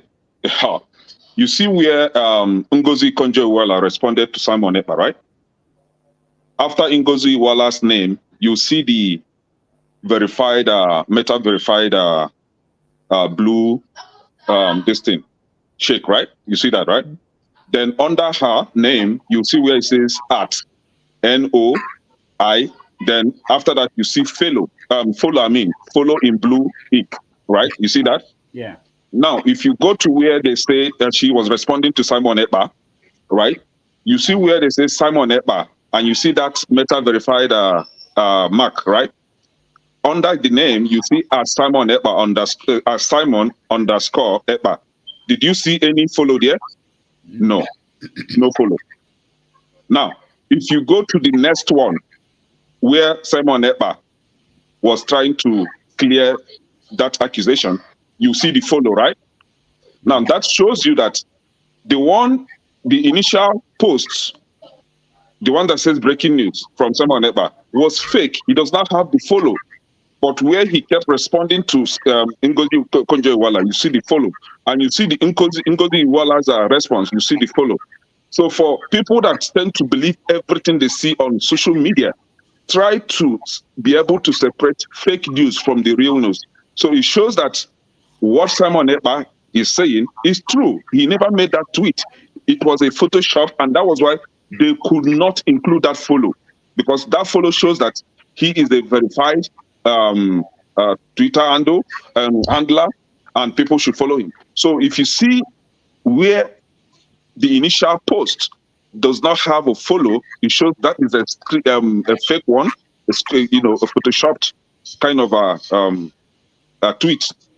So please, let's all begin to separate this. Hold on, Kene. Malam Ifi Kings is saying that you see follow if you are not following the person. But if you are following the person, you won't see follow. Is that, who knows? Who understands? No, it's a lie. So does it mean that Ngozi Okonjo-Iweala later follow Simon Ekpa? Malam is a Malam. He's a book. He doesn't know what he's saying. See, let's go ahead. And again, Simon Ekpa responding to Ngozi Okonjo-Iweala, he was in his response. I see a very respectful guy, and that is why I always say that Simon Ekpa is a good boy, good man. Actually, he's a man. He's man now, so good man. And somebody like me, I will always support Simon Ekpa. I will always support Nnamdi Kanu. Yes, our southeastern leaders, they have been, some of them claim to have been speaking against the continued detention of Nnamdi Kanu. But it's very annoying to see some Nigerians coming up here and say, oh, let him be tried. If he's tried and he found guilty, he should be sentenced to jail. No, he has been tried. He has been tried several times. The appeal court has tried him and found him innocent. The Supreme Court has tried him and found him innocent. Why will he be tried again and again, and you're still calling for his continued trial? For what? How many times did they try Sunday Igboho? How many times was Boko Haram leaders tried? Nnamdi Kanu did not even kill anyone. He did not even cause anyone in the country or cause anyone to be killed. But we have somebody like Asari Dokubo threatening the life of Ndibo, and you are not saying anything about it. If you are saying that the sit at home is affecting the Southeastern people, and you want the Southeastern people to stop sitting at home, then you are not telling yourself the truth. You should start by asking the federal government to do the right thing, to obey the court by releasing Nnamdi Kanu. Once Nnamdi Kanu is released, sit at home will stop. Don't jump the gun. Call for the release of Nnamdi Kanu, just as the court has stated. Then if the sit at home continues, this is when you will now come out and say, oh, the sit at home is affected. Actually, I want the sit at home to affect the economy of Southeast. If the governors, if it's affecting their revenue generation, they should come out and call for the release of Nnamdi Kanu so that the sit at home will stop. All right. We're going to hear from the last person who is Ovie. But before we do that, let me just announce that tomorrow on 90 Minutes Africa, we're going to do something different. For those who smoke Igbo and musicians like have dreadlocks, tomorrow on 90 Minutes Africa, reggae musicians from Ghana, reggae and dancehall musicians from Ghana, they are joining us to talk about elections coming up in Ghana on December 7th. They have a concert that they are doing to call for peace. They are involved in the political process. And they will talk about the situation in West Africa, not just Ghana and Nigeria. And we want to know why they think that there is need for them to do what Bob Marley did sometime in 1978 when Jamaica was in political crisis. So we urge you, if you can, to join us tomorrow on 90 Minutes Africa with Jah Beloved, my good man. So Rastaman and the vibration will happen here tomorrow. So join us if you can. All right, Ovie, we're talking about Nnamdi Kanu and Biafran. So, since tomorrow is an IRA day, are we allowed to come on IRA live when we are, so that we'll all be in the space together? No smoke. Come on. All right. About that's the question you are asking to me. It comes to me as in a tripod question, right? Like the Holy Trinity, talking about God the Father, the Son, and the Holy Spirit. In this case, Nnamdi Kanu freedom, Southeast militarization, and our own Okonjo-Iweala. First of all, about that Okonjo-Iweala, either not fake or not real, but I think there's a response officially from both of them. So whoever put that move, kudos to that person. That person deserves a raise. He or she know why he did that. And from my own view, the reason is that because she knows Okonjo-Iweala, she's applying for second term. And why should they do it fast now is because her term was supposed to expire 2025 in November. Why did they rush her now? Because in case Trump come back, Trump will be block her nomination. But that's what happened in 2019. It took the coming of the Biden administration for her to get nominated again in 2021 to clean it. So that's where situations are now. That campaign has started. She has acknowledged the campaign. She has said yes, she's ready to go again and all that. So whoever did that, I believe that she is coming from that angle. Now, I don't, as at today, she never get the opposition yet, but anything can still happen. So I want to believe whoever put that stunt is coming from that angle, because she knows now all the international media who are interested in that angle of politics have eyes on her. She always made headlines. If you pay attention to the Financial Times, the Economist, and the rest. So for her to respond, it's a big promo for my boy, according to Kennedy, you know, my man, my guy, Simon Ekpa. It's a good promo for him. The guy don't go global, even though before now. So it's all our politics. So it's working. She know why she respond. I totally agree with you, Dr. Dameji. She responding is kind of maturity or whatever that what prompted her to go that route. Only her knows. But for me, I think it's a game way play coming from the Samuel angle, knowing who she is, position she occupying, and the time that she's playing on with everything going on with the election and all that. Now, coming to Nnamdi Kanu, is at this game, in a political prisoner, however you want to do it. There's a financial side to it, there's a political angle to it. Political angle in the sense that Tinubu is not in any desperate position yet when it comes to 2027. He is doing well for the power that put him there and is sustaining him. The West is 100% happy with him. The local power too, yeah, they're happy because nobody's complaining. Now only we, the poor people, they just sit. It doesn't, it don't matter. So it's not in a very desperate situation yet, and I don't see him being at any time soon, unless power change from Washington DC, and he's not able to continue the deal, whatever that might sound like. But as far as today is concerned, it's very relaxed. 2027 is pretty much in his pocket. Anything can still happen. So I think that is the angle that I'm saying this from. As far as the man is not under any trends, there's no point. You have to wait till the last minute. It clears the beginning agenda to release him to, or if it's up to him to be released, you have to wait till the right minute. You have to use it for something. Then the militarization of the Southeast, I don't talk on before, and I'll say it again. You have to mirror it to the situation of the African America in America. Again, go back to the tripartite agreement that was held in the 60s, right? That put them pretty much deeper in the situation they are today. That's a part that is between the government, the labor unions, and the white male business people from the South, which pretty much metamorphosed to Jim Crow. If you look at it from that angle, you understand the pledge of the South is. As far as the Nigerian state is concerned, they have committed crime that should never be forgiven. I'm ready to debate anybody. There's a gentleman agreement that part of the country should never ascend to the presidency. They will try as long as they could. It's not the cast and steal.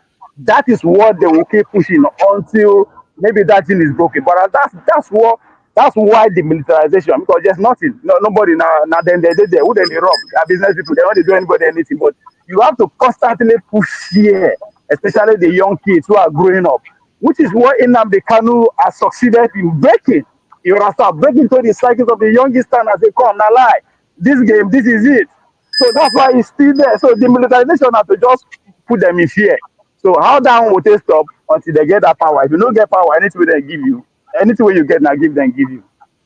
All right. On that note, we will end it here. I want to thank forefathers, KJ, Mr. James, Righteous Man, John Abba, Kene, Honor Politics, everyone that joined us on the panel, those that watched at home, those on the comments, and those that supported the program, Alexander Gomez, Oscar Blackburn.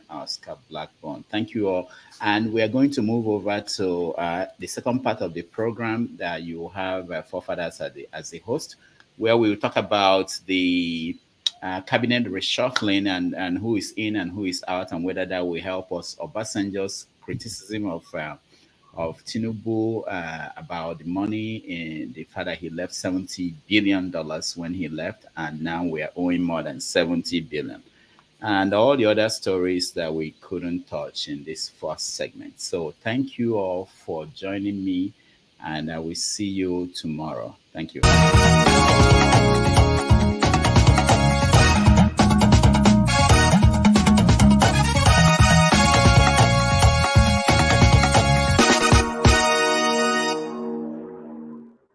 Ogama, pattern language, I pick her up for Arise News. This now at a point they were in love with that language. I see they never heard before.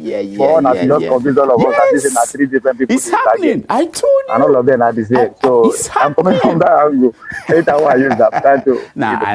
I know what you're saying. I know what you're saying. I know what you're saying, Dr. Damages. Yeah, you have started again. Yes, that was how you started calling Bola Tinubu the incoming president of Nigeria. Months before the 2023 Nigerian presidential election.